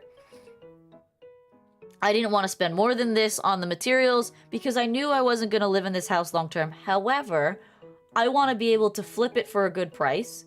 I want to be able to live in it for a few years and know I'm not going to destroy it. And I want to be able to have, if I choose to keep the house and rent it, I want to know that my tenants are not going to destroy it outright either. You can buy good quality without breaking the bank. I'm not the type of person who's going to buy the $800 faucet, but I am going to tell you, you should probably spend about $250, at least $200 on your faucet. Because that's going to get you into a good, reliable, brass-built faucet.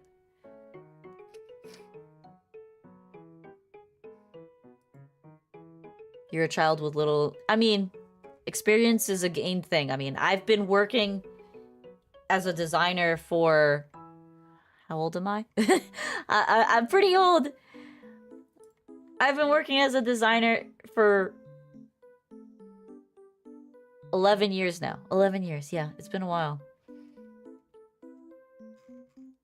Like, for example, I can literally teach you what I look for.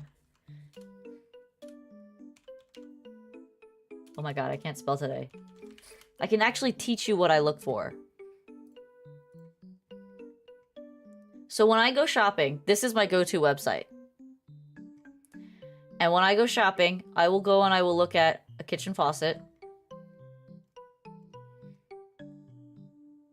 I will go and look at a kitchen faucet. You're not gonna remember this? I think you might. It's not crazy. You look at all these faucets, right? They're all crazy priced. Let's go to price low to high. I'm never gonna recommend someone to buy a faucet that is in this price range. Actually, this is a Nizo. It might actually be worth it. This is actually worth it. Okay. So when you're looking for a plumbing fixture, it doesn't matter if it's for a kitchen or a bathroom. It doesn't matter where it's for. You always want to look for that. That exact line. Made in brass. The outside doesn't need to be brass. The outside can be whatever color you want it to be. But the inside, you want it to be brass. You don't want it to be made of metal. When it says made of metal, it's very likely that the inside component will break before you get the value out of the product. So like if you go to Home Depot, yeah, exactly. They're just, it could be rust or it could be made of like plastic or like a composite material on the inside. Let's go to Home Depot. Okay, if we go to Home Depot and we look for faucets at Home Depot.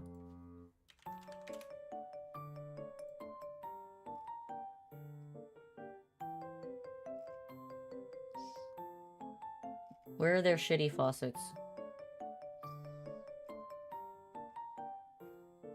Can we select kitchen?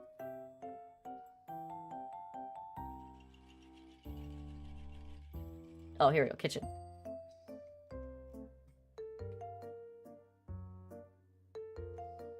They've actually stopped selling the super garbagey ones. Or they just sell fewer of them because they realize that they're really for only people who don't really care about what they're doing.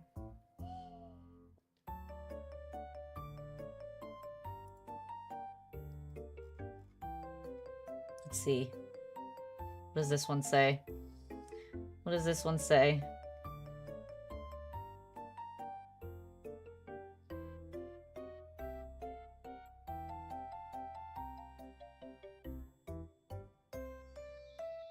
So this one doesn't even list what it's made of. Let's see if it lists it down here.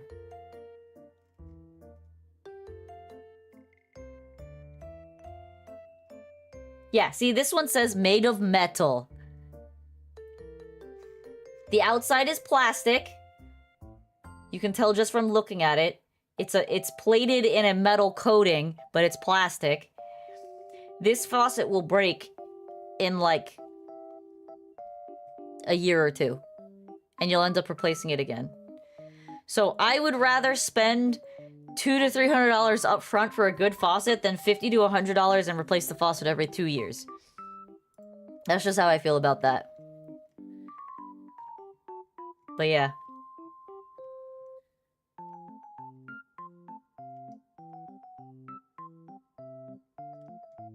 Some people might feel differently, but that's how I feel about that subject.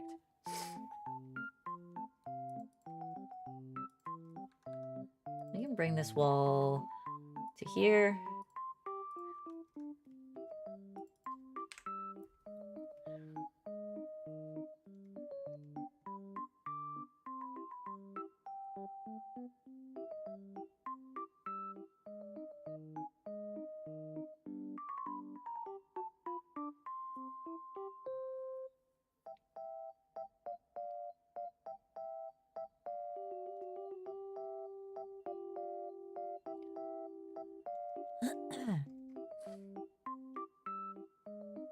I think he wanted an office that was like a 10 by 10.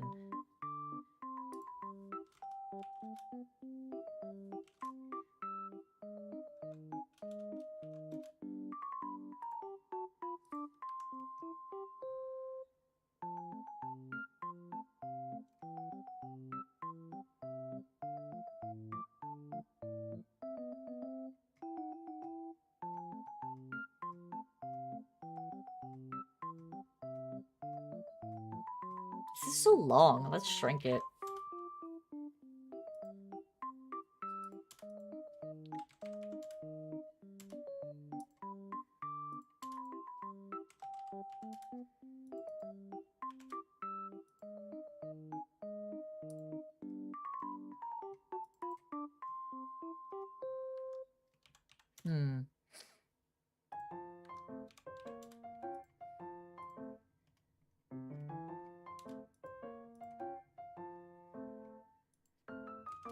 What is 20 by 12? My brain... The brain farts.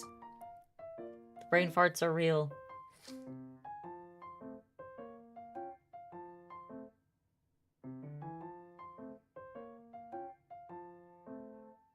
How deep does the fireplace need to be? I've actually never designed a house with a fireplace.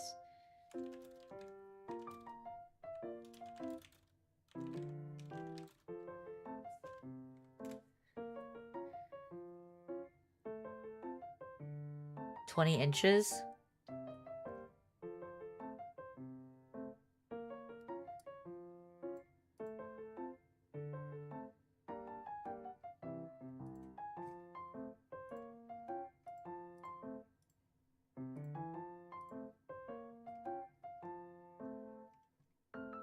I made mine 24. That's a pretty deep fireplace.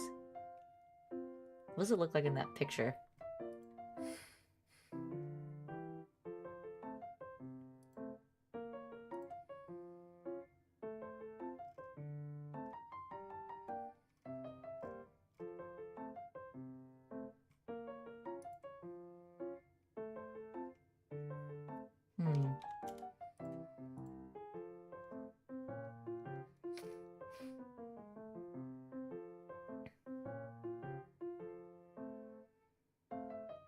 Is that a Minecraft emote?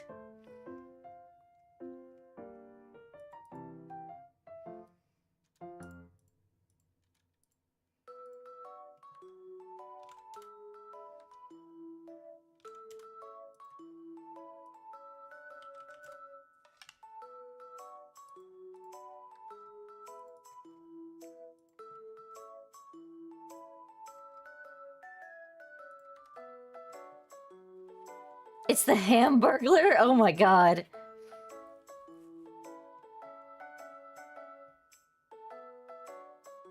Do you even know who the Hamburglar is?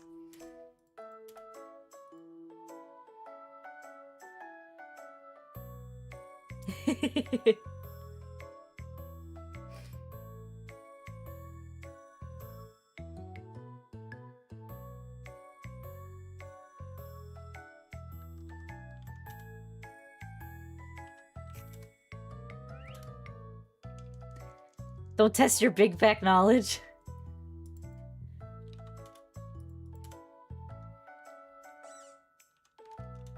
Do you mean your Big Mac knowledge? It's so weird how my perspective on McDonald's has shifted over the years. Genuinely not a fan of McDonald's anymore.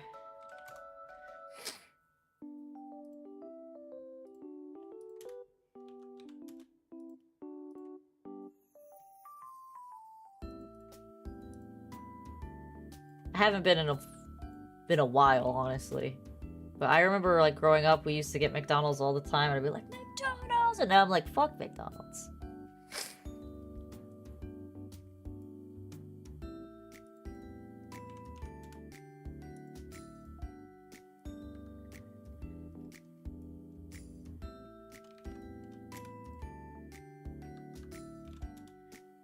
Let's put a double door in here.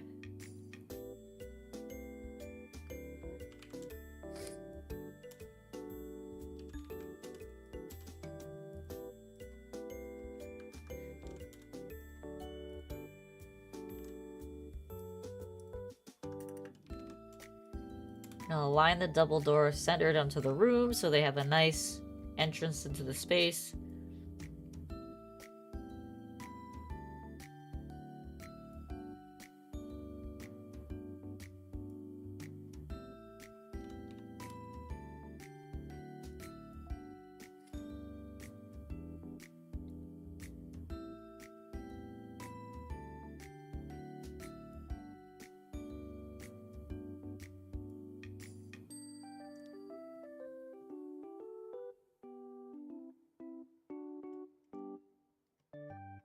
I want to make this...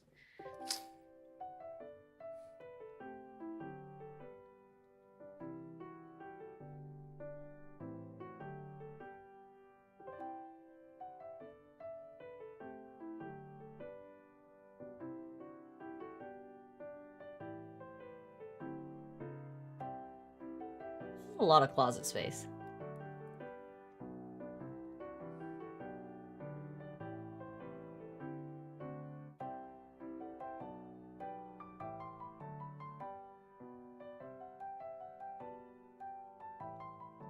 I'm having brain fart.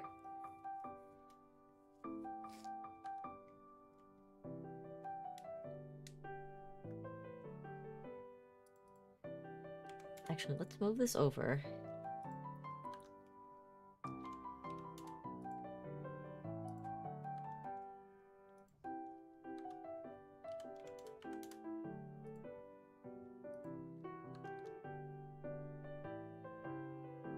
It's half a mall closed department? No, it's not. But, listen, when I had the client meeting today, they're like, we have about 15 feet of closet that goes all the way to the ceiling, and we're out of space. We could definitely use more space. And I'm just like, I'm presuming your ceiling height is at least 8 feet. So you're talking about 15 feet by 2 feet deep by 8 feet. That's a lot of closet to suddenly not have enough. But what do I know? I don't know. Apparently they have a lot of clothes. Like, they're the type of people who have their winter clothes stash and then their spring clothes stash, and they swap them out as the season changes. They're like, we have our spring comforter and our summer comforter.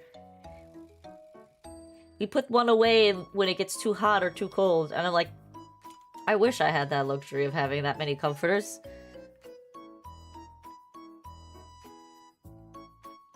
Listen, when you're dual high-paying income and you have no kids to worry about, I totally see why people would, you know, people would have that mindset.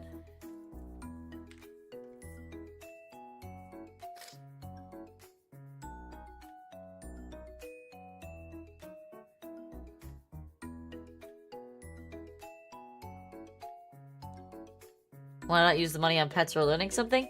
I'm sure they take plenty of fancy vacations, let's be real. Let's be real right now.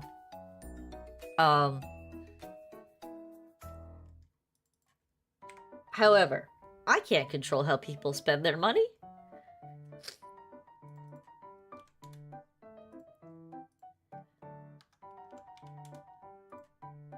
Well, that's not true. I kind of can control how people spend their money.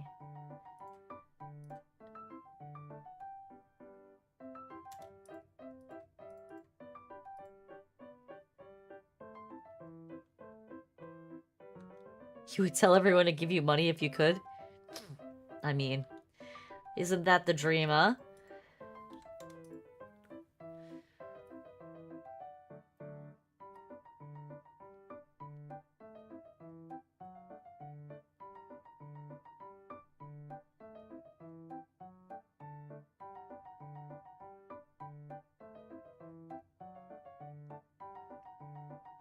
Okay, a powder room bathroom.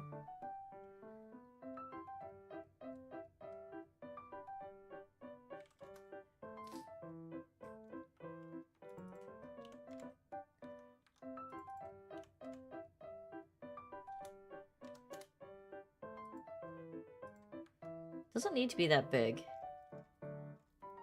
Let's jack these plumbing fixture boxes. I mean, of course, everybody is pretty much envious of wealthy people. They want to be, like... Nobody wants to be in a place where they have to consider... scarcity as a common part of their day. Does that make sense?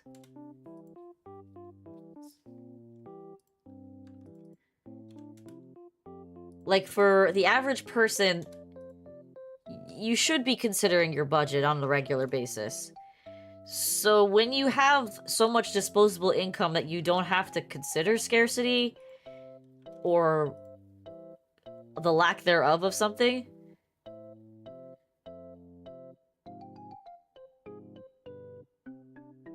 Bro, just go to the bathroom like a normal person. Why are you peeing out the window? What the fuck?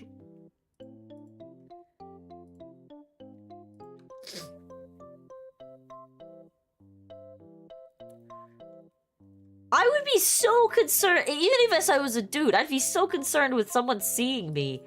Even if it was in my own backyard.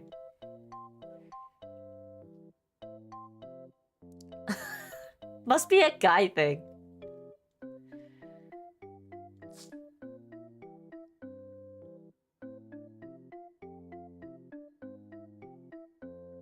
It's definitely a guy thing? Alright.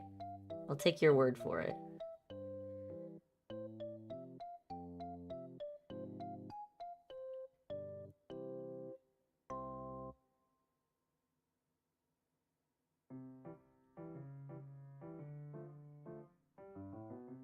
I don't think my brother does that, though, BB. I don't think he does that. But he probably would agree with you that it's good. He approved of it, though. Yeah, exactly. That's what I mean. Like, I don't think he does it, but he's like... He probably agrees with your sentiments, 100%.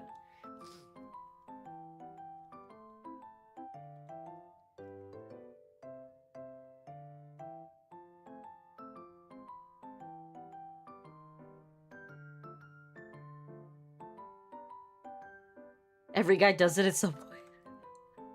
That's not a confidence-boosting sentiment.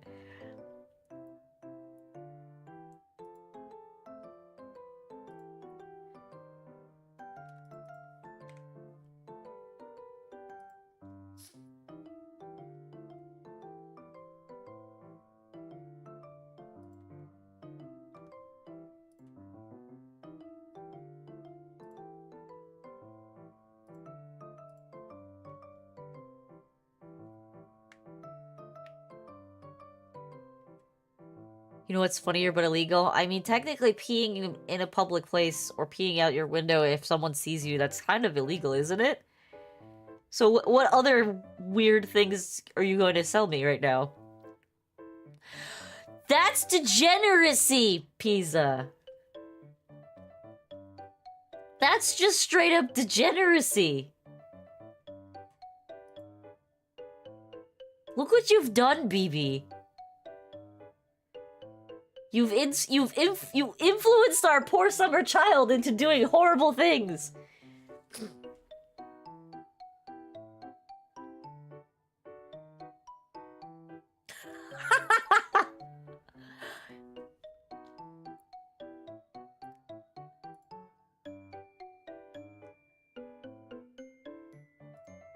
I don't know, BB. Pisa looks up to you.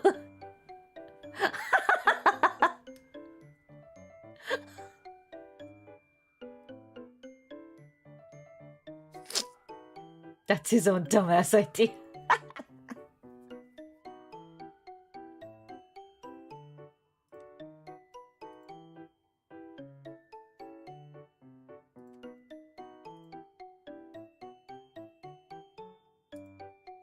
Big brother is scolding you. It's not allowed.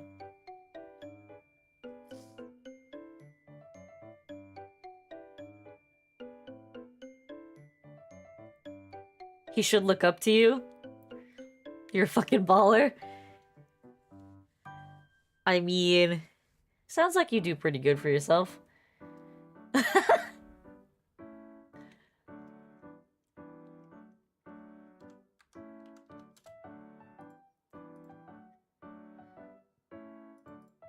Maybe I drop this down to like a 10-foot.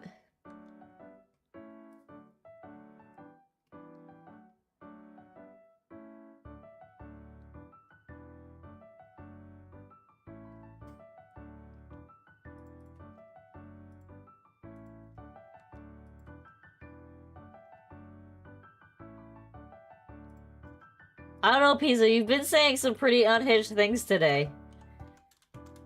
Is it you're just getting a little wild on a Friday?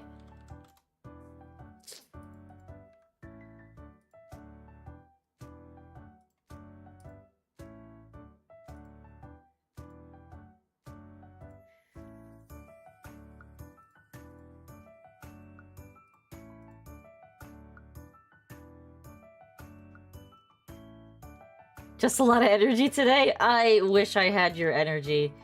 That meeting this morning took a lot out of me, but like I'm not upset about it. The meeting went about as good as it could possibly go.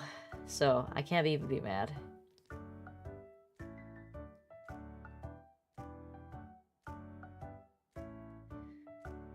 I can't even be mad. You'd give me energy, but this isn't Dragon Ball? Fair enough. I'll be alright. I'll live.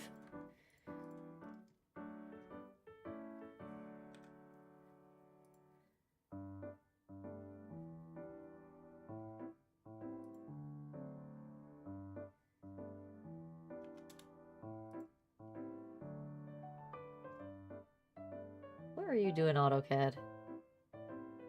There you go.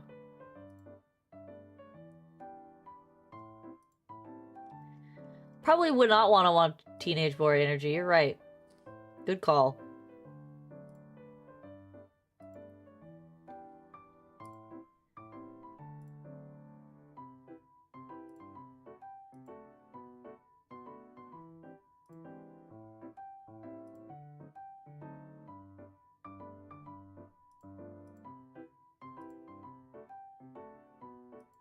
Oh, I didn't want to do that.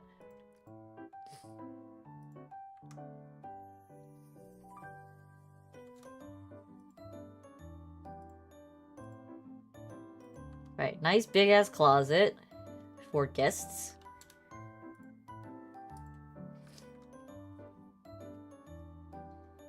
This is still a huge room.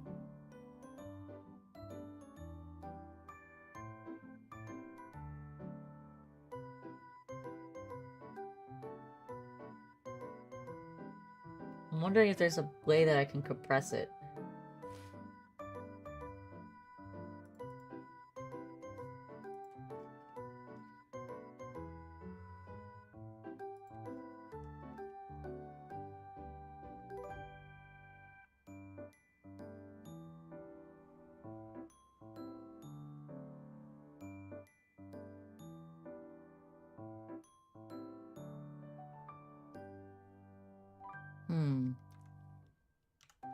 How far did this come out?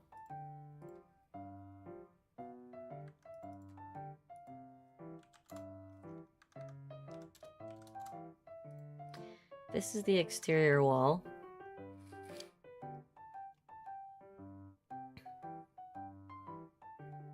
What would I like to talk about? I don't know. I don't have any topics in mind for today.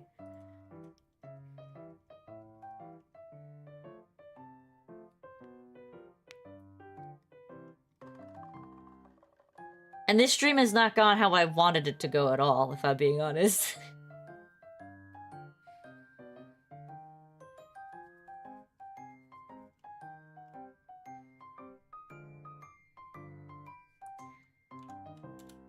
It's gone off the rails just a little bit.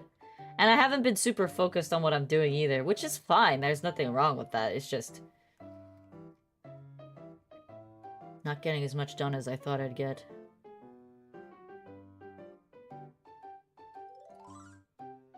This is so big. I don't think he's gonna want an office that big.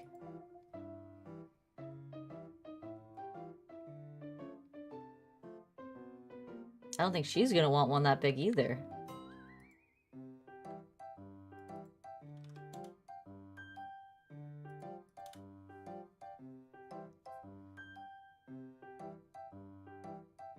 Am I going to put you in your will?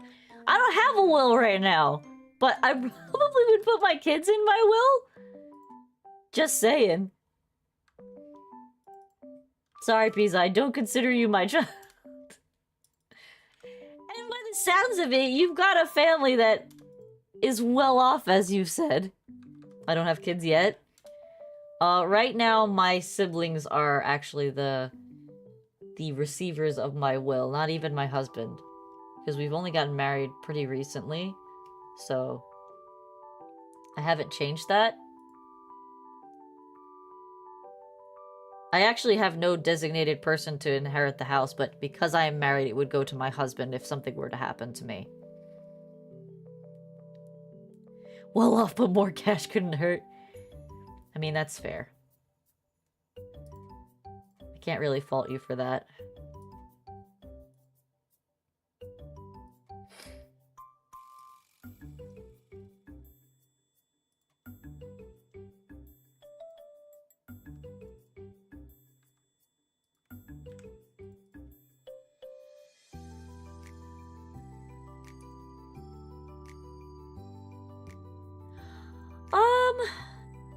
Well, like I said, I don't have a will right now. So by law standards, the house would go to my husband. That's just how law is. Even if he's not on the deed or the mortgage, the house would go to him by default. Because assets, he would be the inheritor of my assets as my legal husband. Unless I designate it's going to someone else. I don't know. That's a good question. We were actually talking about this subject recently because technically the house is in my name only and we don't want to put his name on the house. We've agreed that that's not happening. He does not have any ownership of the house. He fully understands that.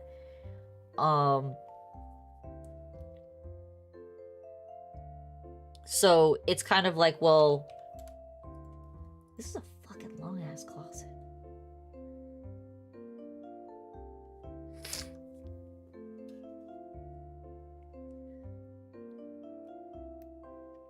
Oh, I'm not trying to say you're dumb. I'm just saying, like, different states have different rules about who inherits what if someone dies without a will.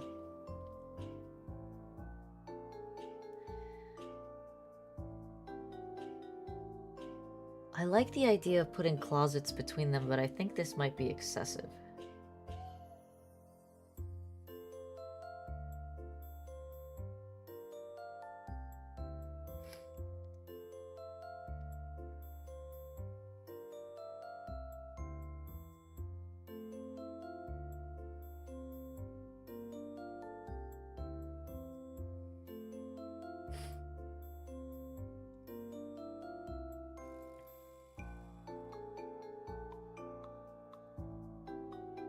No, I don't like this.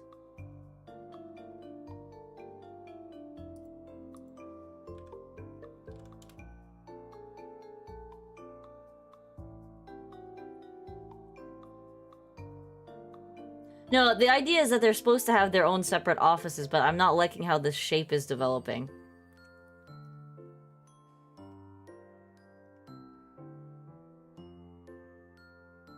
That's your AFK interaction to chat, Skibbity. I mean, I can't stop you.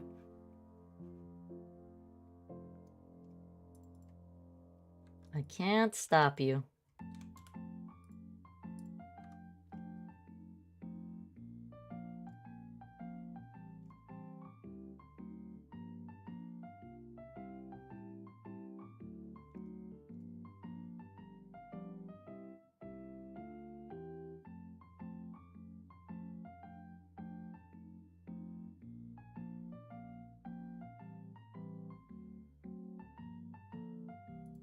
Yeah, this is not going the way I wanted it to at all.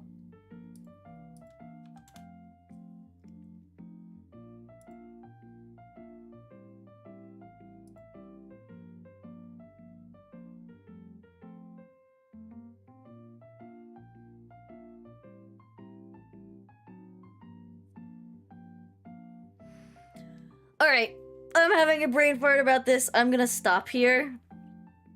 I think I'm gonna end for tonight. I know it was a bit short stream for a Friday because I started so late, but I came home after all the meetings today and all of the...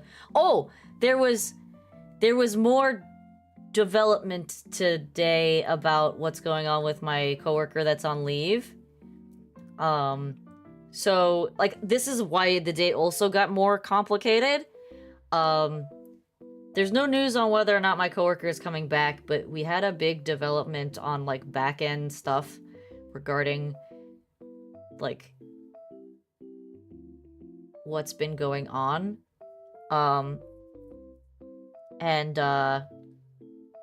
Essentially, the conclusion that we came to is that my coworker... So we charge project management hours for our jobs. And we charge on an hourly base.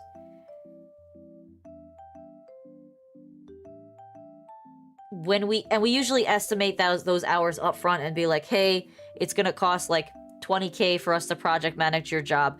And what project managing entails, it means we're handling any kind of troubles that arise on construction. We're overseeing the construction job. We're meeting with subcontractors and make sure they're doing their job. We're adjusting drawings so that our crew and other field crews are the most up to date. So it's like kind of all encompassing what that includes. And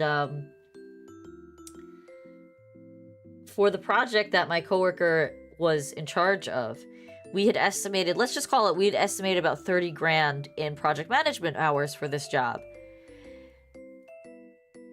We have now billed on a project that is like, I think the total project is like less than $300,000 for the renovations that are happening to this place.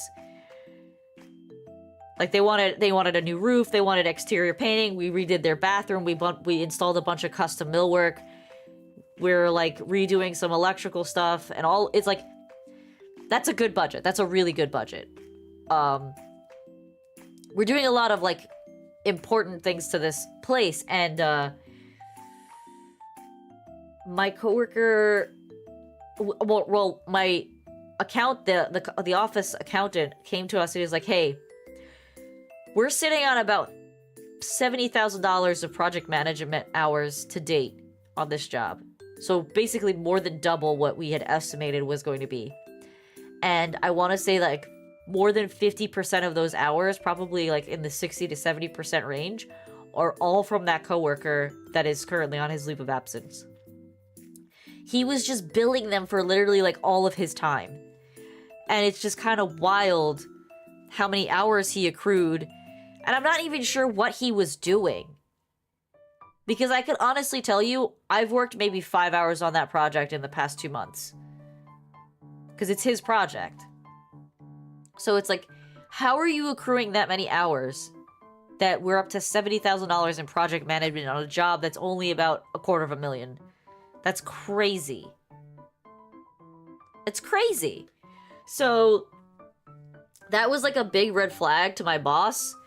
And my boss is like, I don't even know how I can address that with the client other than just straight up eating those hours. And I think he redid things like 4 or 5 times pizza. That's what's like kind of screwed up about it.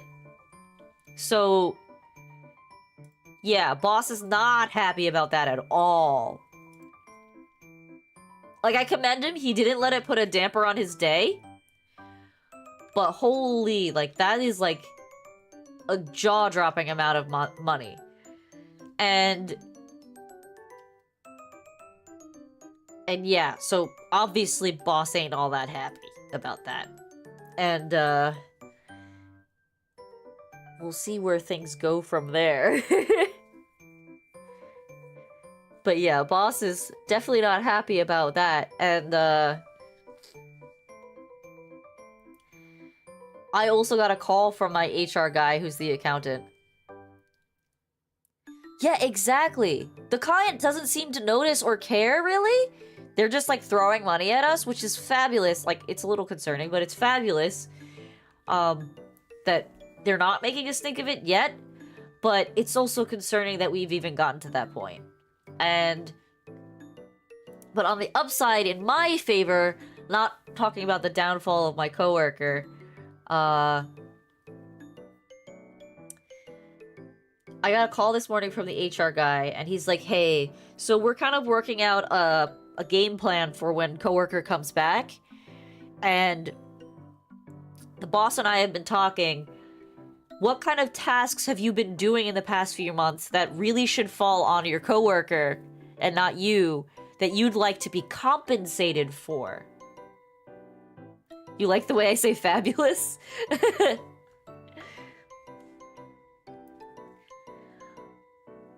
I'll try to use it more then. But yeah, so he's like, how would you like, what kind of tasks are you doing that are not really part of your like job description that you'd like to get compensated for?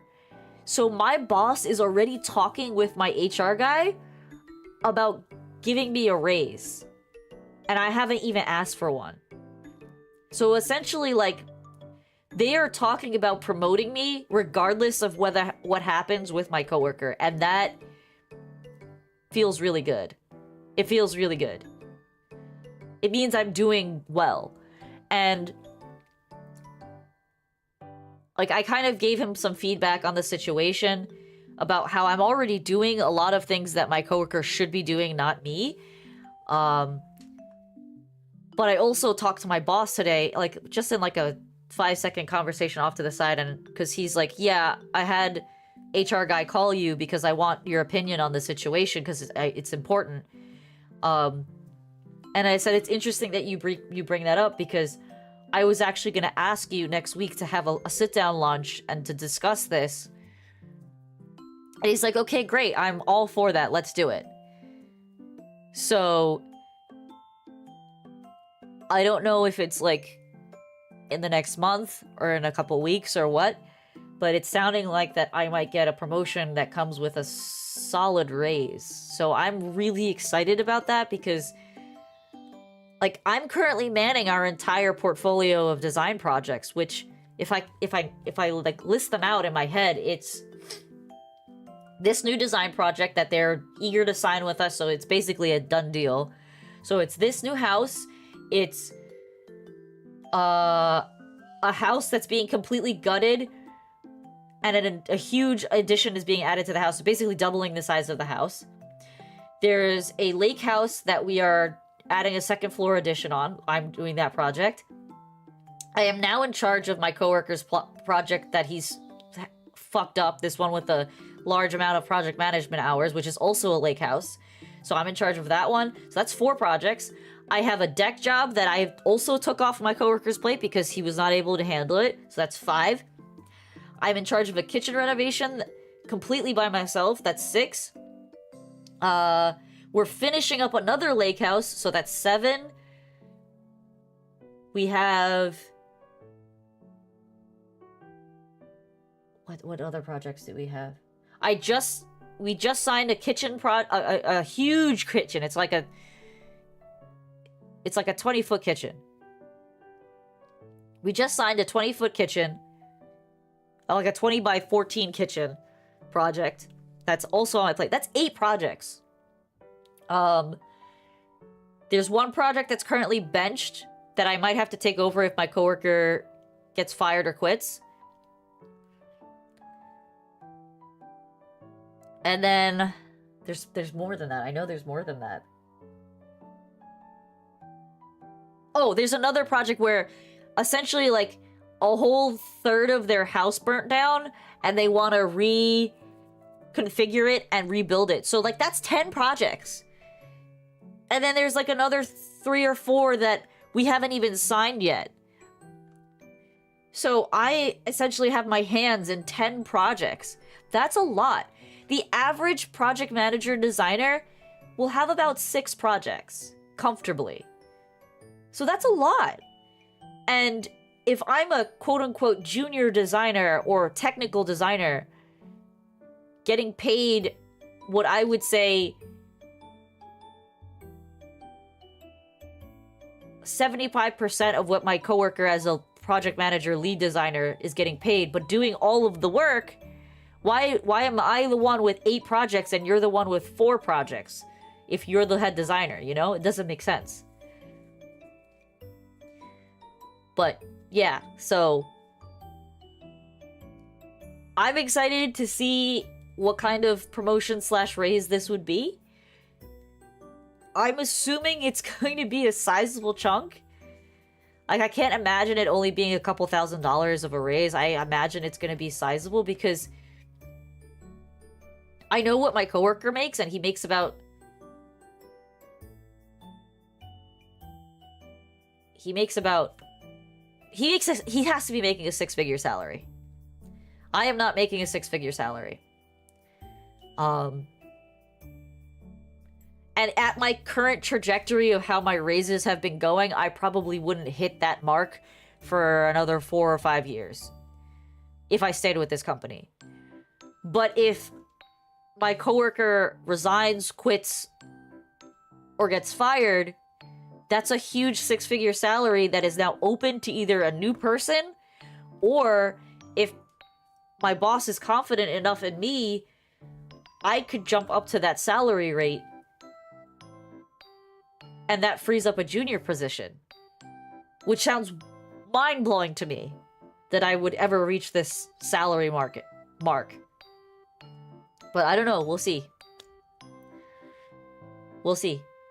I'm not putting any expectations on it, but it's clear that I will be getting a raise of some kind, so I'm really happy about that because that could help me finishing my house faster and help me putting towards our next investment as a married couple.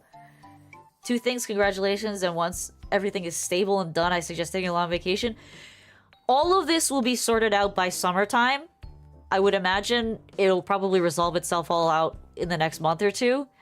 And then, like, my raise / promotion will probably resolve in the next month. And then the situation with my coworker, if he chooses to stay, will probably resolve within the next couple months. Whether or not he steps up to the plate and is meeting his expectations, or whether or not he chooses to get fired / resigns. Either way, it'll all be resolved by summer. And I already have a 2-week vacation planned on summer. That's when we go to see my husband's family, and we do like a huge family reunion with all his family, because they're all over the country and they all come down to Florida, and we all hang out together for 2 weeks. So that's already scheduled. If I'm not mistaken, it's like... I believe it's like late July to early August or something. Yeah, it's a few months away, I mean. It's like, obviously summer is soon, but I'm saying it's the trip would be late summer. So you guys can put that in your head that I will be gone for 2 weeks between July and August. But yeah. Yeah, it's pretty wild what has transpired in the last 2 weeks at work. I'm excited and scared all at once. But you see, like, now that I like break it down for you, you guys can see why I was so tired this week and why I didn't want to stream on Monday and Wednesday, because I am handling 10 projects right now by myself. And I'm used to handling like 4 projects. 4 to 6 projects by myself, you know, 4 to 6 smaller projects. So these are lofty big projects. Hi Luna, I'm not gonna buy cigarettes. I'm I'm asthmatic. I can't smoke. You trying to kill me? No, my stress relief, ironically, my stress relief is actually talking to you guys and playing video games. That is kind of stress relief. There is a certain like expectation that comes with streaming, but it is my stress relief in a way because it lets me kind of get out of the craziness of my headspace. Why do I keep abandoning you? It's not because I don't like you guys. I promise. It's more because I literally, I'm leaving work at 5 o'clock and my brain is like pudding. You sense a lie? Oh my god, don't be like that. No. It's literally because this past 2 weeks, I have left work and my brain has been literal pudding when I got home. And I came home on Wednesday night and immediately took a nap. Monday, I did not go to the gym. Tuesday, I went to the gym. I have to go to the gym sometime this weekend. But yeah, I've just had pudding brain when I come home. It's just absolute mush. I cannot even, like, register what's happening around me. So, yeah. That's kind of why I've been so tired and not willing to stream this week and a little bit last week, too. I'm hoping... I know, it's not even I'm hoping. I know, regardless of what happens with my coworker, whether I have my fingers in 10 projects or 8 projects, I am adjusting to the higher workload. And as long as I'm clear with my boss about what is being expected of me and where I am setting my expectations and deadlines with him, he's happy with my performance. He understands that it's a lot of work and that I can't do it all in 1 week. So he's like very much understanding that as long as I'm clear and transparent, then he can manage the client expectation accurately. And that's kind of where we're at right now. You feel you gotta go to college, then a 9 to 5, then taking care of Roxy? Oh my gosh, you're doing a 9 to 5 too? That's crazy. Yeah, that is a lot. That's definitely a busy day. You wake up at 5, Pizza? Why are you up so early? Doesn't school, like, start at 8?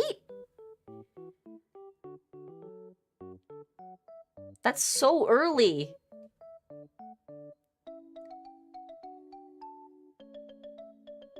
Yeah, I understand, Sonic. College and a 9 to 5 together is pretty rough on its own. Especially if you're doing full-time college and then you're also taking care of a literal baby. That literal baby puppy. You freshen up. Oh, so you're like a morning shower ritual kind of person? You turn on your sister's car for her so she doesn't freeze? That's spoiled brat older sister behavior or younger sister behavior. Unless she's driving you to school, then I could understand that compensation.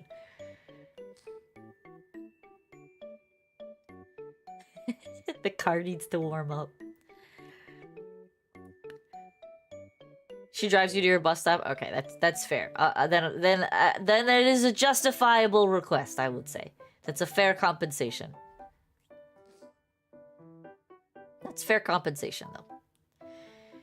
But yeah, so that's just like giving you... I'm not like, again, I'm not trying to make excuses for not streaming, but I want to be transparent with you guys, like, where my current schedule and, like, stress levels are at. I don't want to be the kind of streamer that just, like, doesn't stream and doesn't give a reason why. It's because right now, these past 2 weeks, these past 3 weeks, where my coworker has been teetering on the edge and then now he's absent,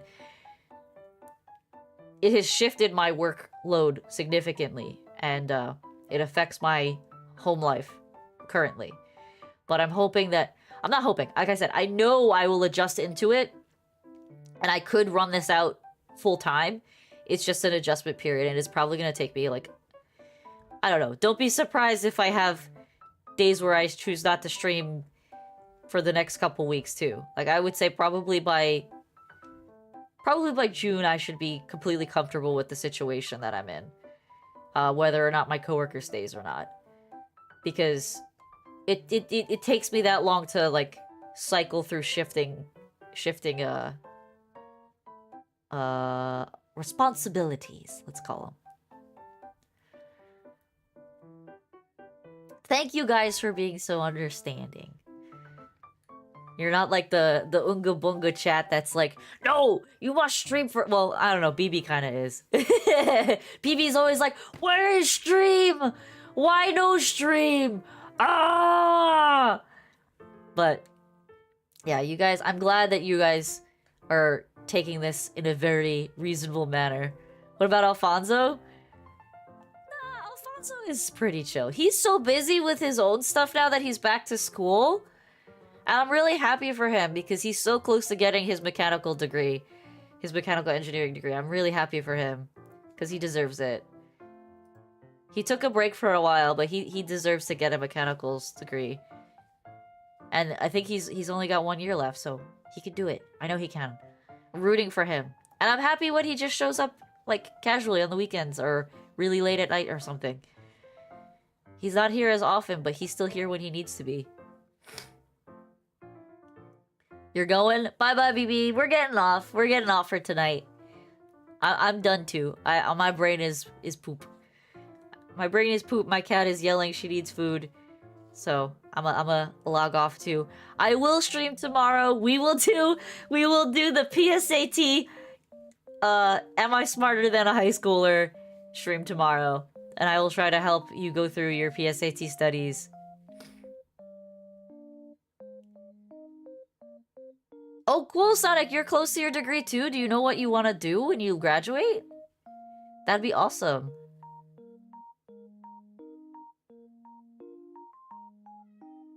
I hear you, baby cat. I know. I'm coming. But yeah, so I will stream tomorrow, and I'm thinking I'm gonna actually do a sewing stream on Sunday. I don't know. We're pondering it. We're pondering the sewing stream because I want to make pillows. I want to make throw pillows. I have all this pretty fancy fabric. I got the trim detail stuff I need, and I wanna see if I can set up my extra camera and do a sewing stream so you guys can see what's going down. Hand cam stream.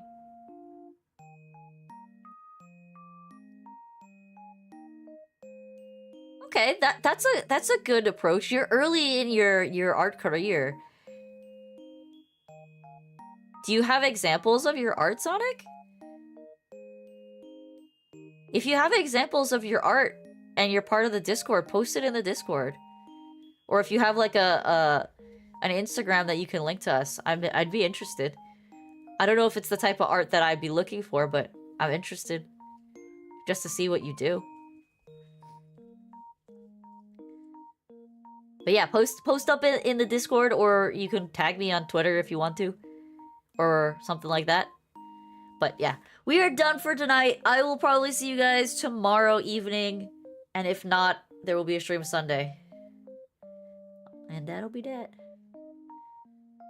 You need to make a Discord account so you can join? Okay. But have a wonderful night, everybody. Enjoy the rest of your Friday and enjoy your weekend if I do not see you. So, bye-bye.